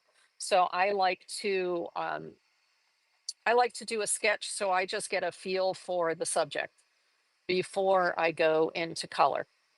And so we're going to, and I'm going to hold the pencil. Do you ever run auctions for your artwork? Yes. Laura Elizabeth was asking over on Whatnot. When I finish my art workshop, I then go into auctioning of artwork and greeting cards and other items that I have available, both for collectors and for artists. All right, thanks for your question though. That'll be probably, what time is it? In about 45 minutes, I will start the auction and I'll also have a giveaway. Do I ever start my auctions low? No, not very low, because this is the majority of what I create is handmade. And do I sell? Yes. Yeah, last week I sold an 11 by 14 original artwork, and I've sold a bunch of artwork on Whatnot. Yay! And other platforms, but I love when I sell to my peeps on Whatnot. So here I'm going to just gently hold the pencil so I'm not putting much pressure on it at all, and begin. This is where your powers of observation help. They come in. So here is the What I like is that the shell doesn't, this part is not a straight line. It sort of curves out like this. So you want to, and I'm not just doing a straight line and doing the drawing. I could just go la la la la la la la, right? But then that's not very accurate. So what I prefer to do is little tiny strokes. So I build my subject with small strokes. All right, there we go. So I get like this, small strokes. I come up here, it kind of curves a little bit, then it curves out a little bit. And the interesting thing is that there are little, it goes up and down along here. So power of observation. I'm actually looking at the shell as I'm doing it. Now, doesn't mean that I'm going to get it exactly the way I want it. So this side comes over here, but doing this teaches you to observe. Like, are you observing well? And, you know, everything in nature is not always symmetrical. So you don't have to stress too hard about it being symmetrical. I'm going to show you a trick in just a minute about how to get it more symmetrical. If that's what you're looking for. Okay. So this did have a little thing right there, right here. Now what I'm noticing, I want a little bit more precise erasing because this is sticking out just a little bit too far here. Now what I'm just noticing is that this eraser is leaving a residue on the black paper. That's a no-no. I don't know if you can see that or not. Can you see the residue there? Meh, I don't like that. So now I know not to use this eraser on this paper because of the residue it's giving me. Okay. So let's bring this up this way a little bit more and do that a little bit more there. Okay, that's closer. And then here, this one's actually broken on this side a little bit. There you go. And this one needs to come down this way a little bit more. And you see how I'm just going back over top of it? The reason that it doesn't really matter if you go back over top of what you're working on is you're going to be putting color in here anyway, or putting more white in there. Because if you look at your subject, can you see how much white is in there? So now I'm using hash marks. So just going in one direction, and I'm just building this area up a little bit white. And then in here, I'm doing some hash marks as well. Now I'm doing this very quickly. Normally, if I'm doing it on my own, I will take a little bit more time and really study the subject. But I'm making my marks, my hash marks, in the direction that I see the shell. If I look closely, I can see the ribs in the shell, and that's the direction that I'm doing my sketching. Now, this is going to need to come out a little bit more and come up a little bit more to kind of match what's on the other side. A little bit better. There we go. Just something like that. Now, like I said, this is just an exercise in getting a feel for your subject. So right now, we've got some ribs coming here. And right now it doesn't look 3D, but that's okay. It is, if I'm looking, it's a straight line like that. And then I've got another line that comes over here. Everything on this side is going to curve this way. Everything on this side is going to curve this way. So we've got another one over here. Very, very gently building that rib. Just with little strokes like that. Okay, let's do this one here. All coming in toward the center. As the ribs go out, they get skinnier, little skinnier, plus they splay more this way. So this one actually needs to go a little bit more have a little more curve to it. This is about examining your subject and then understanding and becoming more comfortable or becoming comfortable with what the image is going to look like once you start building it with color. Okay, there's another one over here that really comes in at an angle. I'm going to bring this up closer because sometimes when you're sketching like this, it's hard to see. And then there's actually a little bit more here. Another little rib right there. Okay, so we've got 1/2 of it built. Very, very, very light sketching in the beginning. Light, light, light sketching. And touching and lifting, just depositing a little bit, a wee little bit. And just observing and getting the angle. What you're doing is building what I call muscle memory, okay? You're going to build muscle memory in there so that your hand is going to remember what the strokes are. See this side? I've already learned from the other side that I need to do more of a curve here, right? Than what I did over here. Okay. Bring this one in. Like these, not quite so. Okay. And then the last one is down here. So you're looking at how close together are these? What angle are they coming in?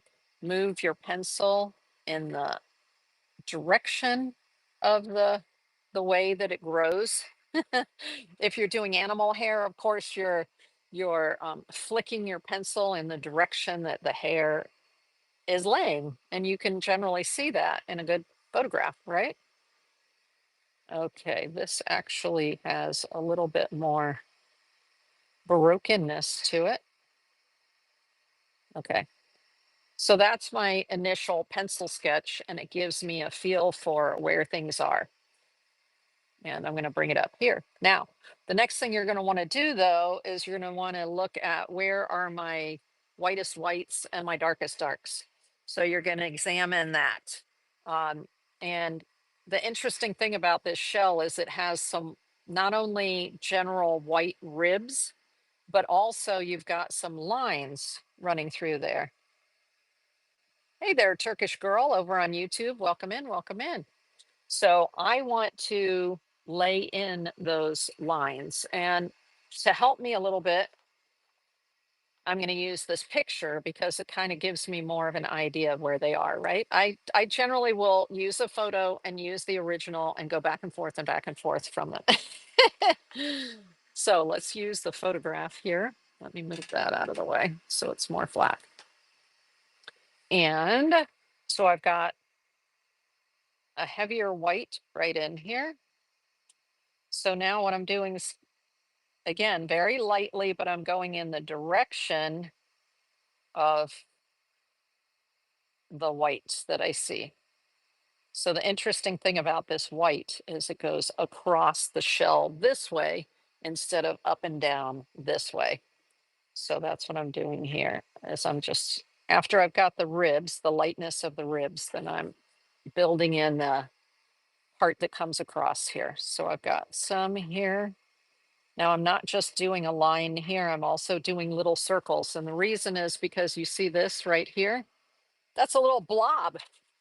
So I could either build it by just doing little hash lines in one direction, or I could do little circles. Again, super light on the pencil. Just building this out. So I'm just getting a feel for what's where, sort of the placement. This is the time for me to experiment.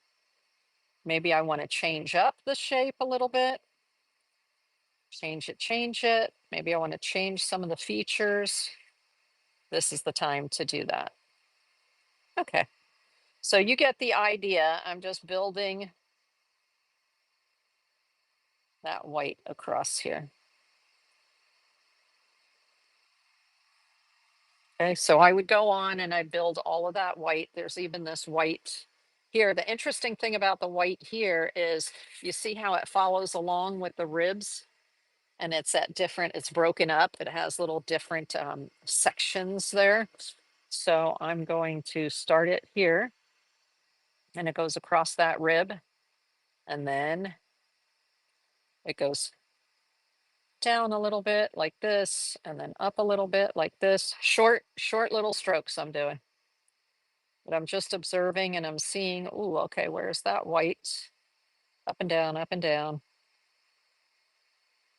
And I'm just putting that. Remember, I showed you how when you put your second coat on, the second coat can come out lighter. So there's some of the white. I look through your buy it nows and your artwork is beautiful. Oh, thank you very much. I appreciate that over on Whatnot. And if you're on YouTube and you'd like to go take a look at my artworks for sale, you can just scan the QR code at the top of the screen with your smart device, or you can go into the description of the video on YouTube and click the link and you'll be brought over to Whatnot, where if you sign up brand new, they'll give you $15 to spend on the platform. Or if you already have an account, please follow my page. And then just for this show, you can click the little house at the bottom of the screen and look under Buy Now, the Buy Now tab, and you'll be able to see the artworks I have available tonight. Okay, so I would, in this process, and notice I'm gonna turn the page. I'm working on just very lightly. This is the sketch. You know how Joe had those sketches in white. If you weren't here earlier, let me see where I put Joe's sketches. See if I can show you one of his black and white sketches before he does his larger paintings. So he really took his time and worked on the white on the black here. Isn't that amazing? It's just amazing. Now that is a lifetime. That's him at 70 something. So he'd already been painting and drawing for over 50 years when he drew that, right? So he made it look easy, but I guarantee you it just takes loads and loads and loads of practice. So this is the type of thing where you're just building up, building up, building up. And there are lines, very interesting lines that come across, and you start out with just a very light pressure. So there are white lines that go across, and it might not look like much now, but later when you add color to your white uh, artworks, those little lines that are already beginning to fill the tooth of the paper matter a lot. So this is how I do it. This is how the magic is made, like that. Now, I would also go back in and you see where this area is lighter. So I would begin on that rib and begin going in the direction of the rib instead of across, and laying in some more whites like this. But that's after having put the lines going this way, because what'll happen is the lines that are going this way will begin to show underneath there. So it's little by little by little, light, light, light.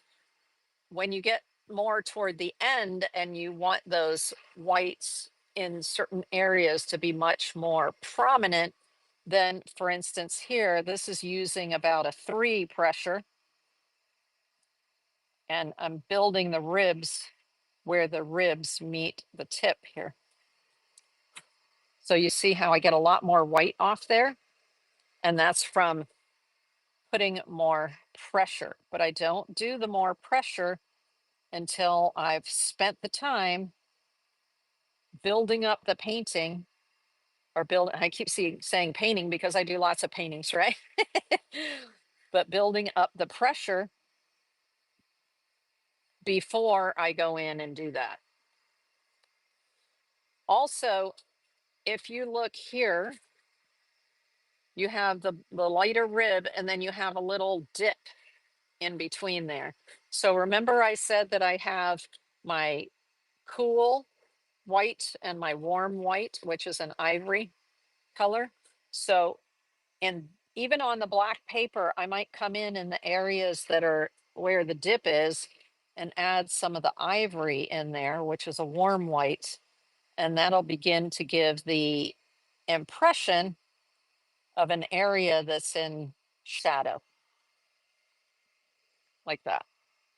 Okay, so that's how I go back and forth with these. Now, that was just an idea on what I do to sketch my subject before, so I get to know the subject, I get to know um, the movement, the direction of everything, and play with placement, because I can decide to change placement if I want to on the actual color um, drawing.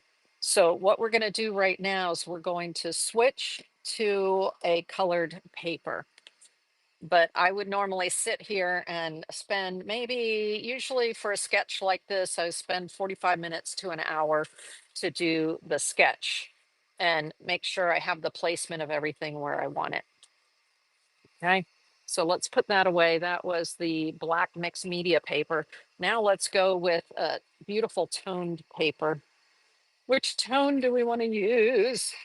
This is always the interesting thing here, is what tone. Okay, so this is the Canson pastel paper.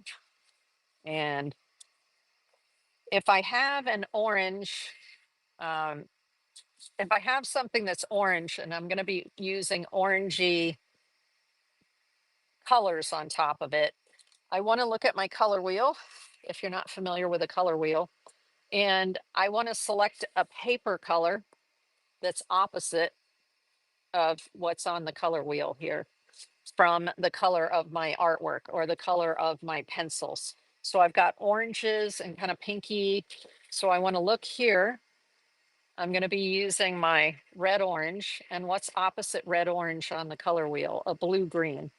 So this would look good on a green tone paper. Now I'm not sure if there's a green tone in here. Let me see. This one doesn't have a green tone, but does this other one have a greeny tone? Let's see. These right here may have a tone, and this one's not quite green. Let's see, let's see. That's kind of green, isn't it? Kind of green. So let's pull one of those. So I'm using the Pepalcino toned, very inexpensive paper that I'll have linked in the description of the video by tomorrow. Um, so now I'm going to share with you how you can transfer your image onto the surface. And I'm going to do this, so I have a smooth top there to work on. So I always make sure that I have some sort of smooth surface to work on. So I'm going to take this and transfer the shape of it onto here to make it a little faster. So because there's a lot of white in this, I'm going to use a white transfer paper. This is Saral transfer paper, and I'll have it linked. What I do is I buy the pack that has a whole bunch of different colors. So it'll have white like this, it'll have graphite color, it'll have red, blue, yellow. And so depending on what your subject is, you'll pick the color that'll work, that'll go along with it for your toned paper. So here I'm going to be using the white Saral, and I'm actually going to put a piece of tape here. So just use some painter's tape. We're going to do transfer the image, which makes the makes it a lot faster, so you don't have to do the sketching. Let's see where this paper is first of all. Okay, I'm actually going to do this. So I'm going to cut the top of this off so I can place it better. There we go. So it's easier for me to place on the smaller paper. There we go.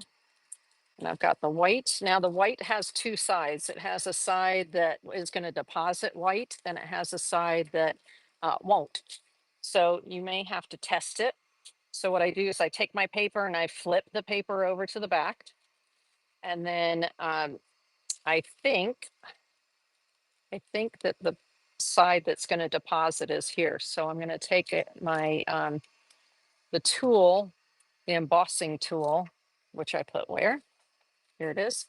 So that little, you could use a ballpoint pen, you could use a pencil. They'll all work. If I take the embossing tool and I just make a line. Oh, nope. Okay, so I need to turn it over and make a line. And now I should have some white on there. Yes. So now you can see a white line on there. So now I've got the right side down. I'm going to turn this over. I'm going to decide where I want this on the paper.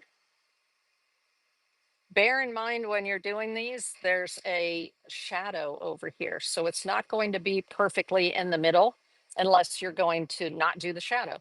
But it's going to, so I want it slightly over that direction from center. So the center's here. Yeah, it's slightly over that way.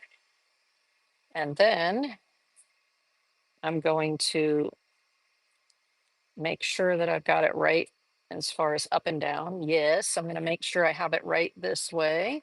So I'm getting everything right the way I want it. And then I'm going to tape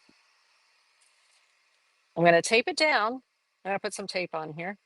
But first, what I'm going to do is I'm going to put this underneath like this.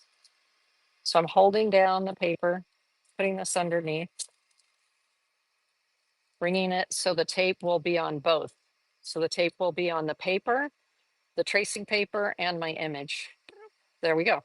So now I'm ready to outline. You just have to make sure that this tracing paper is all the way underneath your image, which it is. Now I can use this embossing tool to go around it, or I can use a pen. So sometimes I like to use a pen or a pencil because I like to see the color. That way I can use different color pens. And I'm just looking for just any pen right now. There we go. And if you're new to this, it's good to use the pen because then you can see where you've already done your line, right? Now, before I get too far, I'm going to hold the paper down. I'm going to lift everything up. Ah, can you see the white line on there? It's depositing the white. It's awesome. Okay, so I'm just outlining it like it is. So now this is cheating. This is a way to cheat and get the shape in there, just using a photograph. I do this all the time, by the way. So yes, professional artists do this as well. And that's what I did with the sand dollar. I was like, you know what? I don't want to take the time to sketch the sand dollar, so I'm just going to trace it. And what I'm talking about is this drawing that I did of my sand dollar. And I did exactly what I'm doing right now with the picture of the sand dollar. Okay, here we go. Nice. All right. Now, if you want to get the ribs on there while you're at it, what this is depositing a little bit of white chalk. Hey, home front treasure, welcome in, welcome in. So with a little less pressure, I'm just putting in the ribs. Why not? Why not? I'm here. I might as well do it because I would be doing this with a white pencil anyway. So isn't that awesome how you can use the tracing paper? Now the tracing chalk comes off pretty easily. Like if you run your hand over the tracing chalk, it is gonna, oh, I keep messing up. It's gonna come off. And I'm not getting these perfect, but it doesn't matter because I'll be refining it with a pencil. Not a problem. And there's another rib right here. Isn't that nice? Quick and easy, easy peasy. Wow. And then here, oh, you are going to be so thrilled. If you've not used tracing paper before, it absolutely is a revelation. There we go. And the nice thing is it's super easy to erase the tracing lines if that's what you want to do. Okay. Now we've even got our ribs in there. Let's take a look. I'm going to put my finger on one part of the paper to hold it down. Ah, so the ribs, I wasn't pressing hard enough, so I didn't get enough over here of the ribs. So I'm going to press a little bit harder. I'm going to press it just a little bit harder to deposit more. Sometimes, like I said, I will use a separate color so that I know, separate color pen. So let me see, do I have let me use a pencil. Let me use a red pencil so you can see more easily. So now if I'm using a different color, the second time I go over, then I can see where I have already gone over. Like I said, this image is on my website. So you can, there we go. Now the lines are showing up better. Now they're showing up better. I'm applying a little more pressure. Let's do that again. And don't worry if you get a lot of that white from the transfer paper on there. Super easy to erase. I'll show you in just a second. As a matter of fact, when I was working on the sand dollar, my hand running over the paper kept erasing my lines. Hey, like that. A little harder, harder, harder, harder. This pencil lead is not sharp, so I'm actually getting thicker lines underneath there. Close enough. My father used to work for the US government, so his saying was close enough for government work. There we go.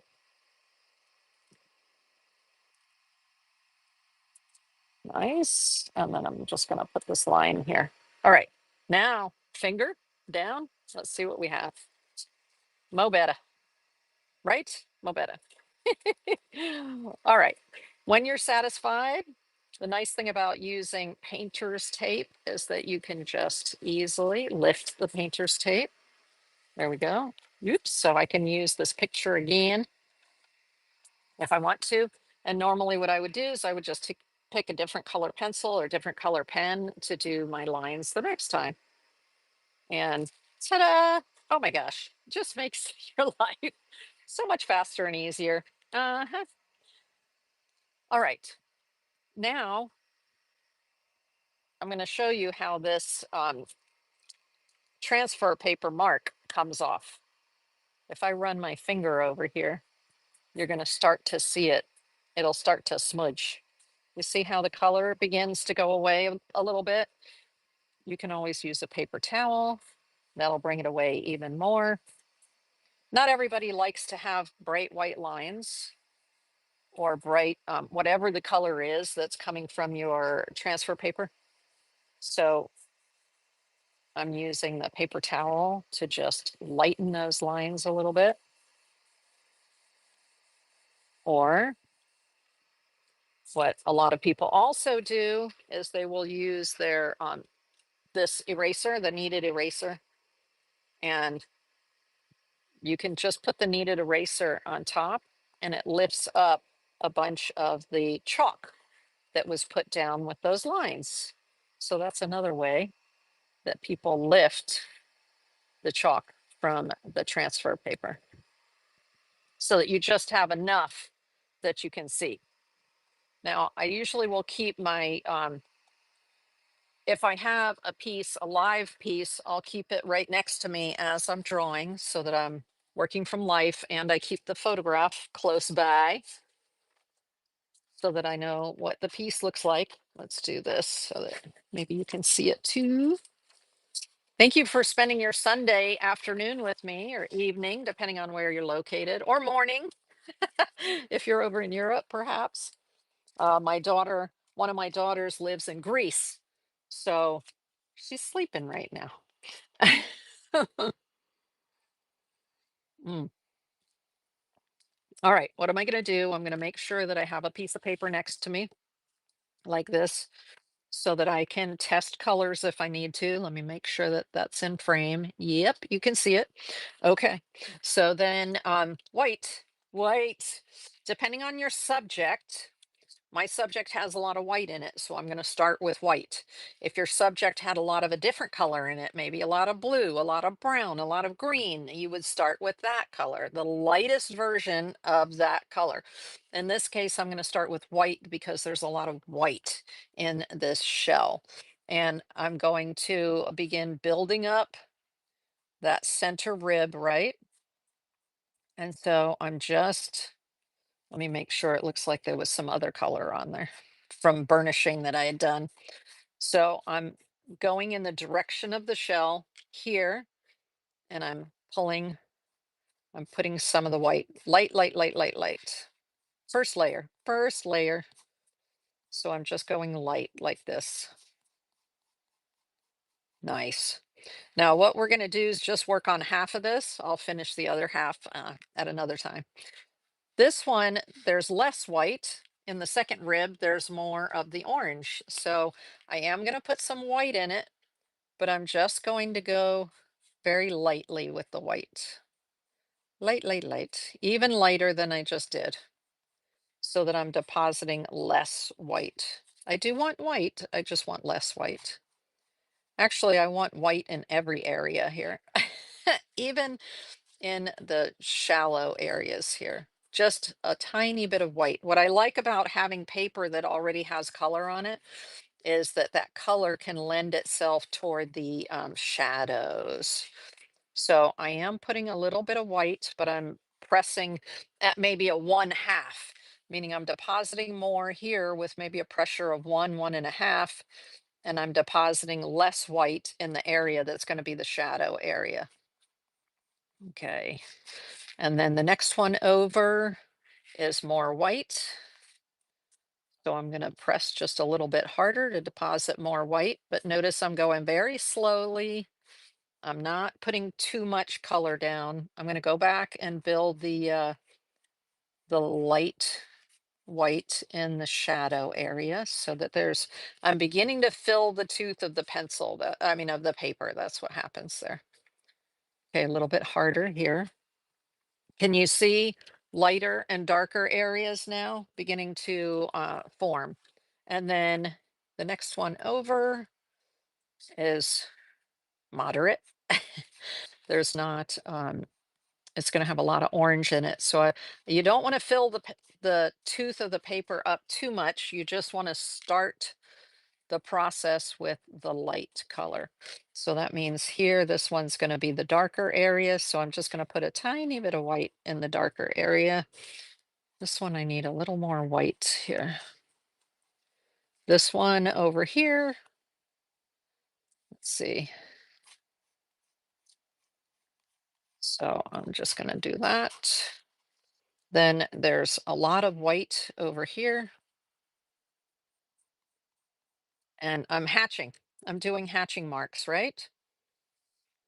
So I am going in the direction that the shell grows here. So I'm hatching this way. I'm just beginning to fill the tooth of the paper, putting down a little bit of white. So I want a little more white here. And then these areas are in a little bit more shadow. So I'm just going very lightly with the white. Like I said, let's say if it was a leaf and it was green, I'd be using the lightest version of green. You can use white and then layer a green over top of it if you don't have a super light green, and that will help you to get that lighter color if that's what you need. Okay.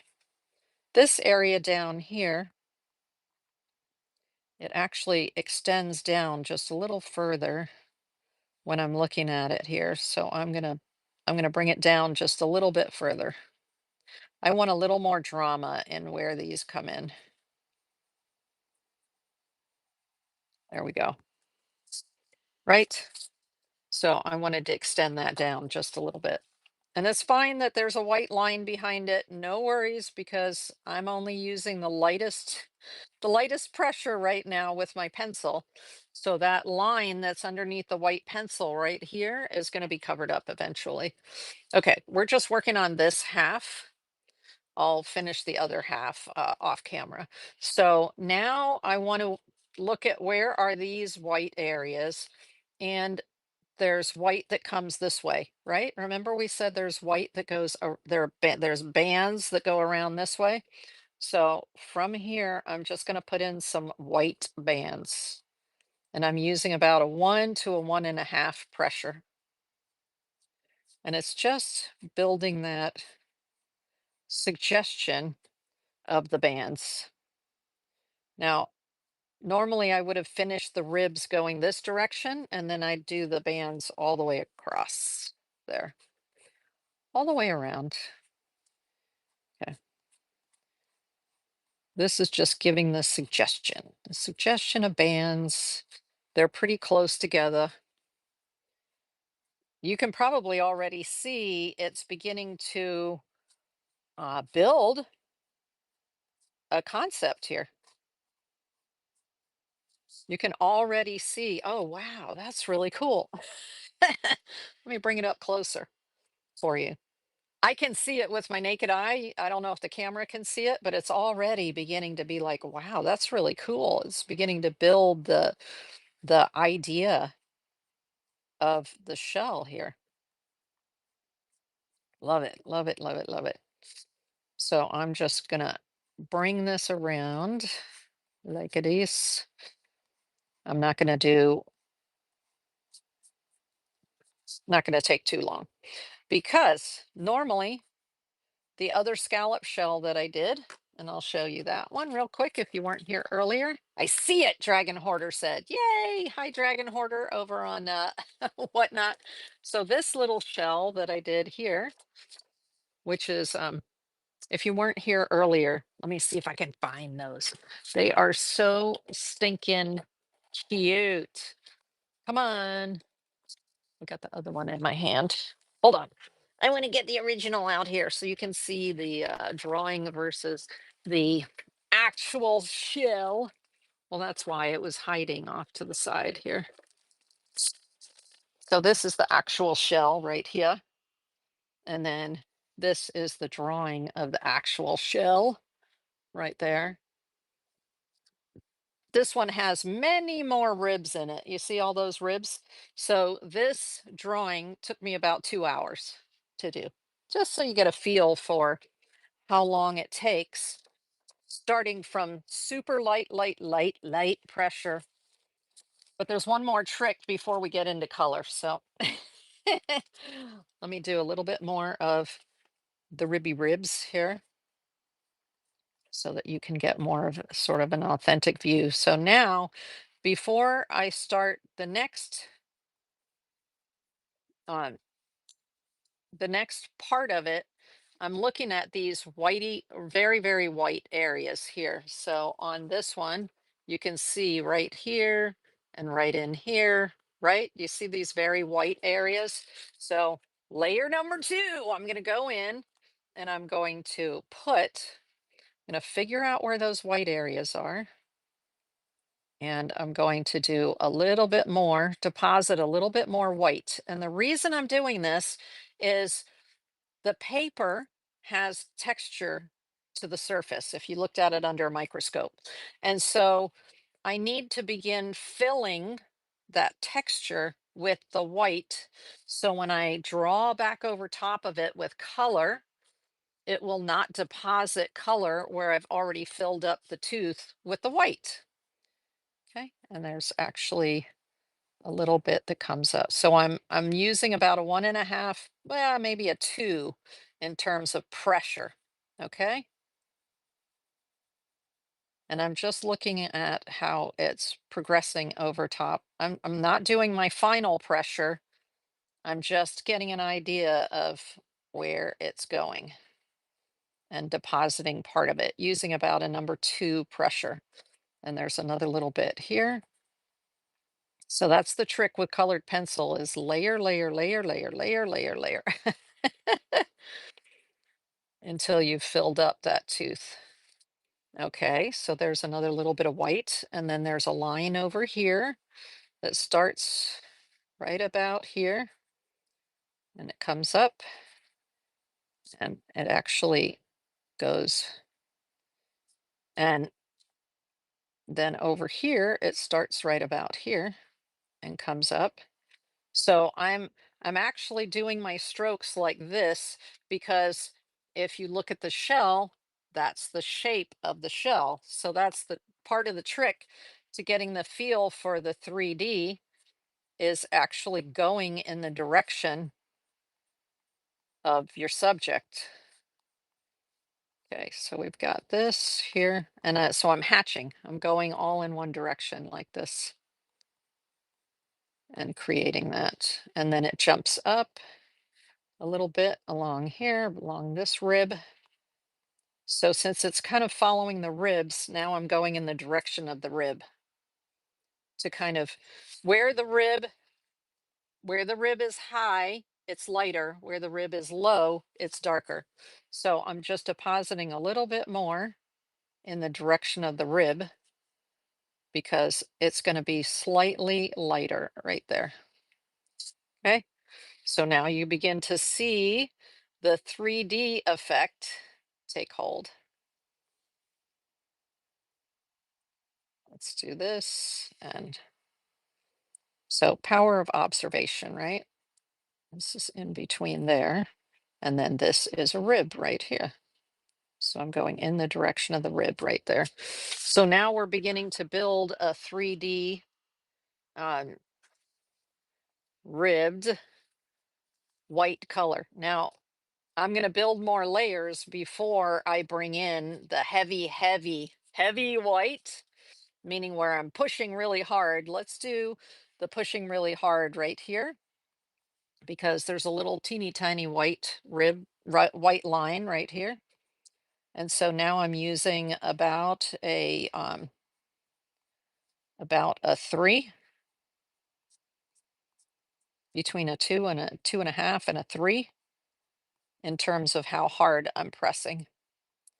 Now, I'm noticing that not a lot of color is coming off on here, which you might say, oh, well, it looks like there's a lot of color coming off. But if I want more precision and to get more color to come off, I just need to um, sharpen it. So let's sharpen it. Now, if I press hard, yeah, there we go. Now, when I press hard, I'm getting a lot more white. And something that you can't see on camera is as I'm pressing and moving my pencil, I'm turning the pencil in my hand, and that's so I'm getting different parts of the tip. Okay. Turning it, turning it, turning it, turning it. And so this is the line. I'm pressing at about a 3 or 4. And you can kind of see the 3D effect. But that's laying a lot more of the white on there and filling the tooth of the paper. So if I go over top of that with another color, not very much of the other color is going to deposit because I've already filled up a lot of the texture, the tooth of the paper. Okay, let's move on to putting some color in here. I start with my white and or my ivory. So if or your lightest color, right? Now, remember the ribs are inside here. They're lighter on the top and darker inside. Well, that darker could either be the ivory like this, where I could come back in with some ivory, just gently, right? That's a 1. Or what I like to do is come in with a gray. So I like to use a light gray. And I've got a cool gray. Ooh, that's black. I don't want that. I have a cool gray and a warm gray. So I'm thinking, let's see. Let's put them on here. That one's close to the paper color, isn't it? I kind of like, okay, since we have this brownish paper, I'm going to use the warmer gray. And this one is a Caran d'Ache Luminance pencil. So going in the direction here, what I'm doing is I'm just making that valley a little bit darker, just a little bit, because when I was depositing the white, I made the tops of those ribs whiter. So right now, I usually, if I'm working on a subject like this, I start with white, then I go to gray because I want to begin to fill the tooth of the paper with my lights and darks. And now I'm going, same thing, going in the direction the shell is growing here. And I'm graying out, darkening the areas that are lower down there. And that's actually covering over a little bit of that white that I put there. So it's pushing that white back, right? Okay. If I were working on blue paper, I would use the cool gray. Remember how I said there are colors that look cooler and dark, cooler and warmer? So this granite is a cooler gray, and this French gray is a warmer gray. So depending on your paper color and the color of your subject, you're going to decide whether you're going to use a cool gray or a warm gray. So here we go. We're building in those shadows, right? Can you see the ribs begin to, like this pushes this area back and the white areas begin to come forward. But you can still see those little ribs, those little lines that I put in going this way. They're still showing. There we go. And then let's come over here and put a little bit in here. Now this area over here, there's a big old shadow right here where the shell kind of goes in. So I'm going to focus a little bit more here, right in here. I'm going to deposit a little bit more of that gray. See how I'm going? Instead of just going in one direction lightly, I was going back and forth, and I deposited more of the gray in there because that area is actually going to be darker, because that's where there's going to need to be a little more drama there, right? From the shadow. Now, what I like to do is I like to also look and see if there's, depending on my light source, is my light coming from here or over here? And there, right now, the light's coming from all around. There is a bit of a shadow over here on the paper. So I'm going to say the light is coming from this way. So if the light is coming from this direction, that means this area next to the rib. So the rib is up here. The area that's here is going to be the darkest because there's light falling over here, right? So what am I doing? I'm looking for, okay, now where can I go back in and darken that gray just a little bit more to begin to give it a little more dimension. So I'm just pressing with a 2, 1.5 to a 2, and I'm putting the shadow in, darkening that shadow. Again, it's about taking your time, doing your layers, building your dimension, thinking about your subject. Okay. Now, because this is curving, I actually am going to have a little bit more of a shadow here. So I'm going to bring that shadow out a little bit further. when it's closer going this way, the shadow's going to be closer to the rib.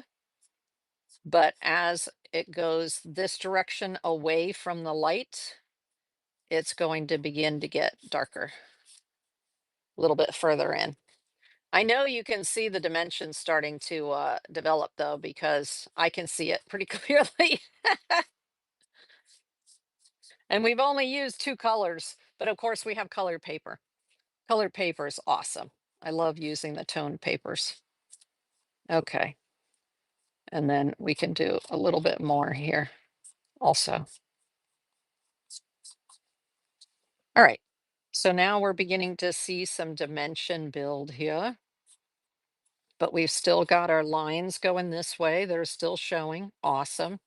Now let's move into some color, right? You're like, come on, Tristina, this is boring. We've got white, we've got gray. What about that beautiful color?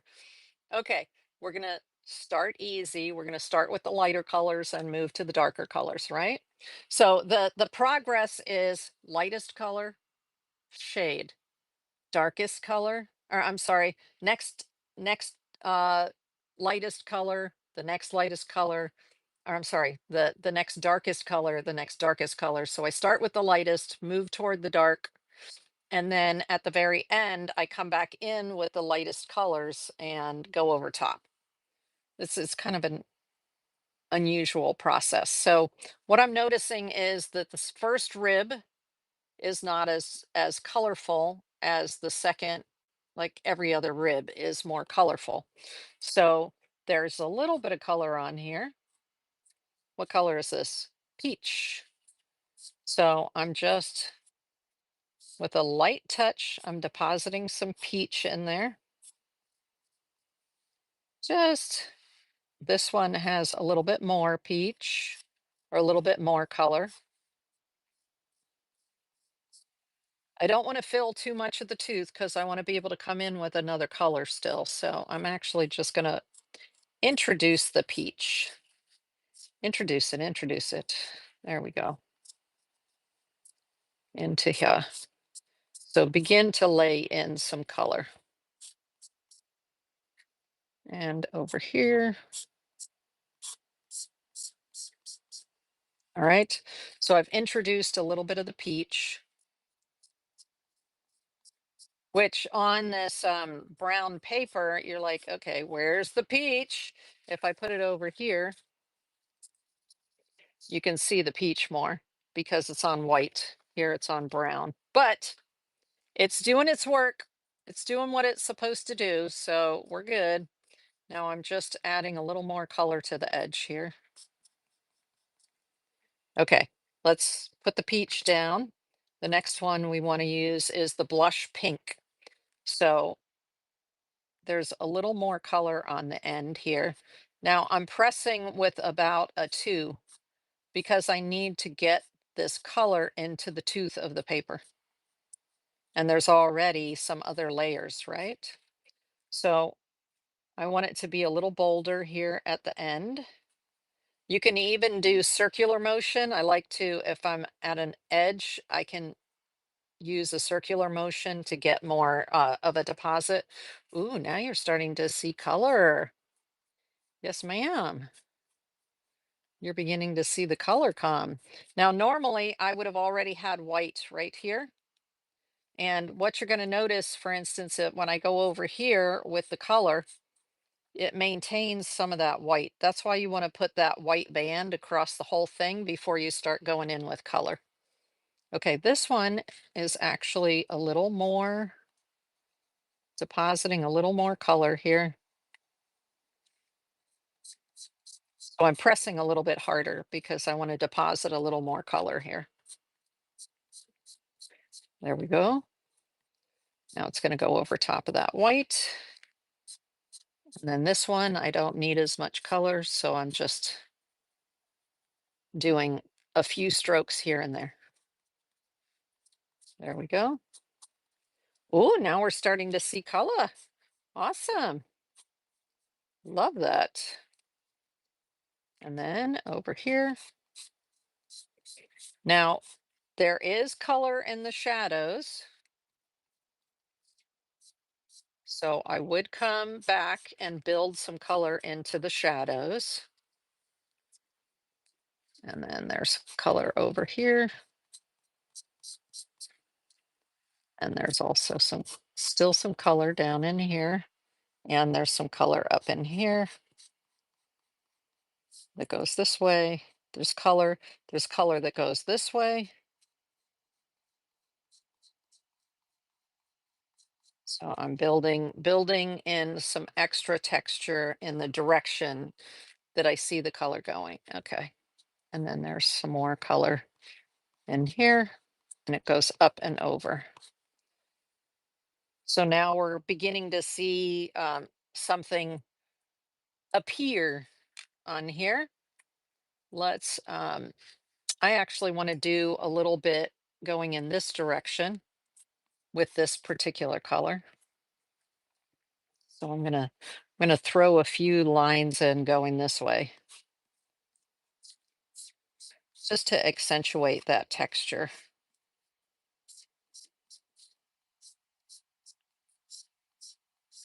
There we go. I'm not gonna spend too much time on it, but I am trying to get a little bit more of that texture going. Okay.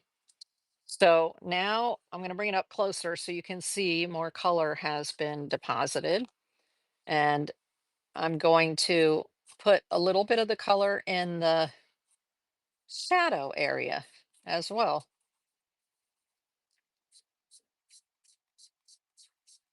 because the shadow area is shaded, but it does have color.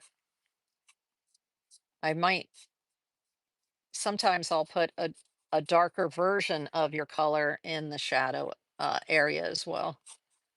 Okay, there we go. And a little bit more in there. So now we're beginning to see more pink, more peachy pink. Okay, then we're going to go with the orange. Let's go with the orange. And so the orange is a darker, deeper color still, right? So we're layering the orange on here. So I'm hatching. Cross hatching is when you go across it, right? So we're going this way and it comes up like this.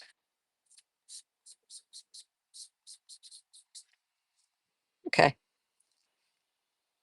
that's good. Maybe just a little bit more on this one.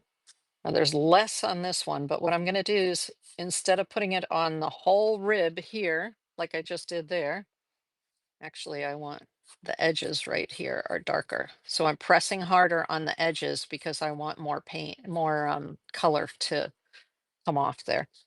And here I want a little bit more color on the edges to accentuate the edge.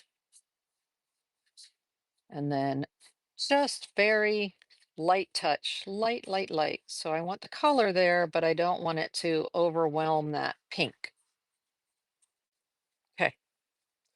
And then this will be very light again, but I'm going right over top of that white on the edge because I want to give it um, the concept that there's some shadowing going on there. There we go. And then I'm going to go lightly on here because this is one of the lighter ribs.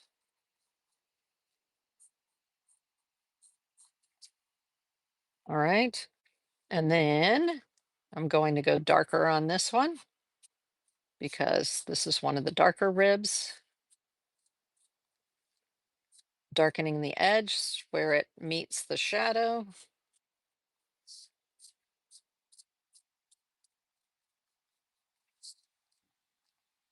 So we're getting darker ribs and lighter ribs, right? And then there's a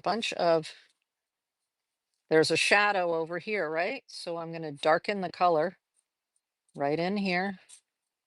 I'm going right over top of the gray. So the nice thing about having the gray there is when I put the orange over top of it, the orange is not going to fill all the two of the paper. It's just going to fill the parts where there's no gray, and it's going to blend with the gray. So you can see it's darker here and lighter as you go up. All right, now I need to bring a little bit. It's a 1/2 to a 1 in terms of the pressure here. 1/2 to a 1. Just depositing a little bit of color in there into the shadow areas. A little bit darker here along the edge. Okay, so you're beginning to see where you're working with the lights and the darks. You're looking at your subject here and here. You're deciding where your shadows should go. But remember that you are an artist. So just take artistic license, do what makes you happy.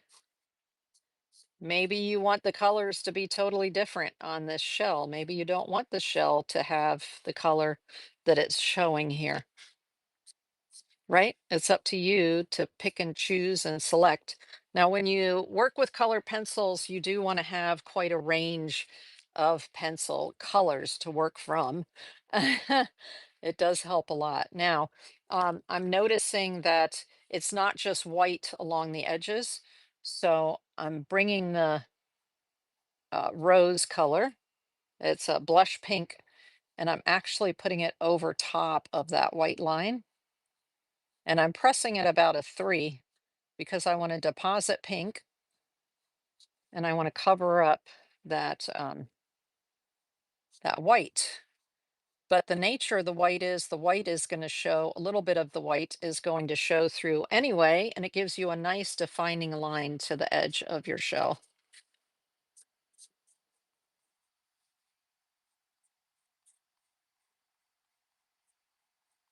There we go. Even this area that's going to be white here, I still want to put a little bit of pink in there. Why not, right? So I'm just pressing a little bit harder, just so we get a line to sort of delineate it there. Nice. So I would go over the whole thing with this pencil. Now you can start to see colors. You're letting some of the paper show through as well as the gray here. So you're getting your dips, your hills and valleys. And I would spend more time going this way to get more texture going around the shell to give you the impression that you've got that 3D effect. Plus, I would come back in after putting more and more color. Now, this is only 1 or 2 layers of pink and then 1 layer of orange. But you saw during the demonstration about layering that each time you layer your color, you're going to get deeper and deeper and deeper colors. So let's put a little bit of the white on there. And so if I've laid in all of my colors, do you see how pale this white has now become? So I'm going to come in with my white again, and I'm going to press hard, and I'm going to go right over top of the other colors that are there. And what's going to happen is you're going to get, this is called burnishing, and you're going to get a little bit of blending of those colors in with your white. But that's okay. If I want it to be completely white and not blended, white blended with the colors underneath, what would I do? Well, I would grab, so you see how that's beginning to define that white a little bit more? Nice. But if I wanted it to be white, white at this point, what I would do is use my bleed proof white, a gouache, or an acrylic white, right? Here we go.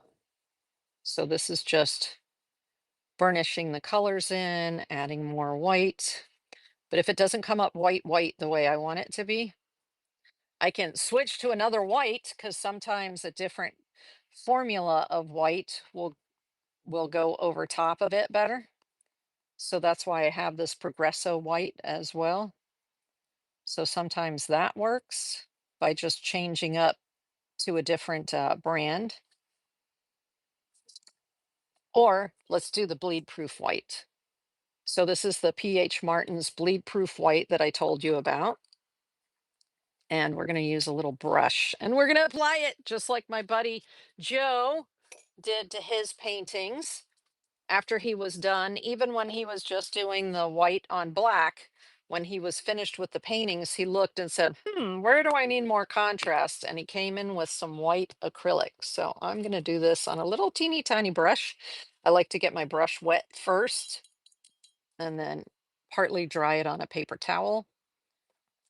So I would normally go over this and build up layer, layer, layer, layer. You can see right now it's very pale. And I would want to get, but you take your time and you build it up. This probably has 5 or 6 layers of color. And then I burnished it at the end with only white. Um, for that image. And so that's what I would do here is I would keep building and building and building those colors until I got the intensity that I wanted. And I might even, depending on how it was going, I might bring in a different color or a darker color or a lighter color if I had something. Um, so this a painting like or a drawing like this would take me 2 to 3 hours to do. But let me show you the bleed proof white. Now what I do with the bleed proof white, let me move this over here. So this is an illustrator's white,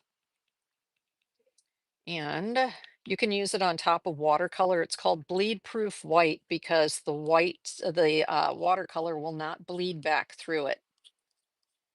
Okay, so I'm going to clean off. I always mix it first to be sure it's homogeneous. Looks beautiful. Thank you, Rose, over on YouTube. I appreciate it. Um, okay, so now I'm going to dip a little bit here. Yee. And I'm using a detail brush. I only want a little bit, right? And then you're going to go back into the areas where you want to recover that bright white. Because especially on a toned paper like this, it just looks so cool when you come back in and you really brighten those whites. So this is a full instance. There we go. It's okay to turn your artwork. Now, once this bright white is dry, if I go, okay, I need to darken or gray out or use the cream color to warm up part of it, you can just go right back over top of it with your pencil. It's awesome. Okay, so now we've got this beautiful bright where I brought the bright white back. I mean, you can really see that on camera. Holy cow. Just make sure you don't leave it on your brush. I always put it back into my water to be sure that it is well taken care of that way. Okay. So that are there any additional questions? I'm just looking to see if anybody says anything more.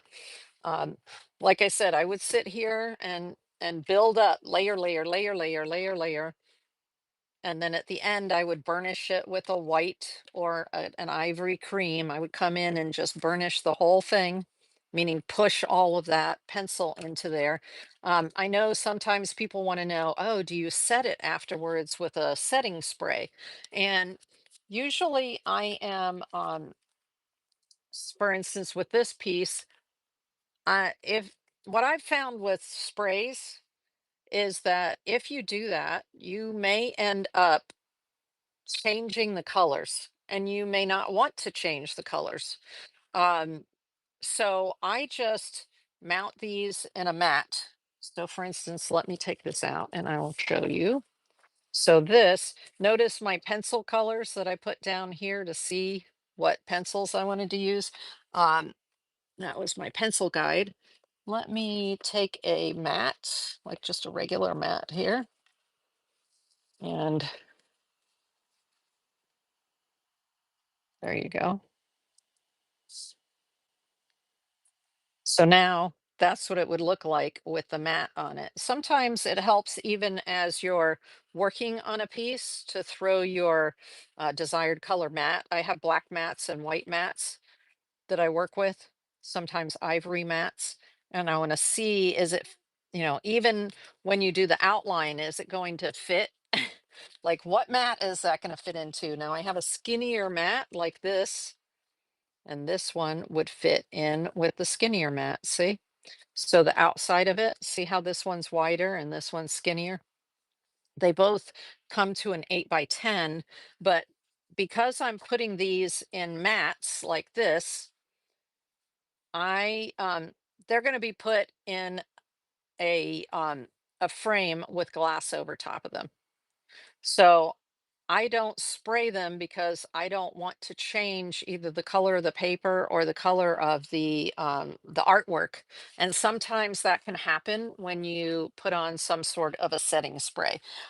I would say experiment with it. Some people are more comfortable putting a setting spray on, just to be sure that everything is in place. But I find that with colored pencils, um,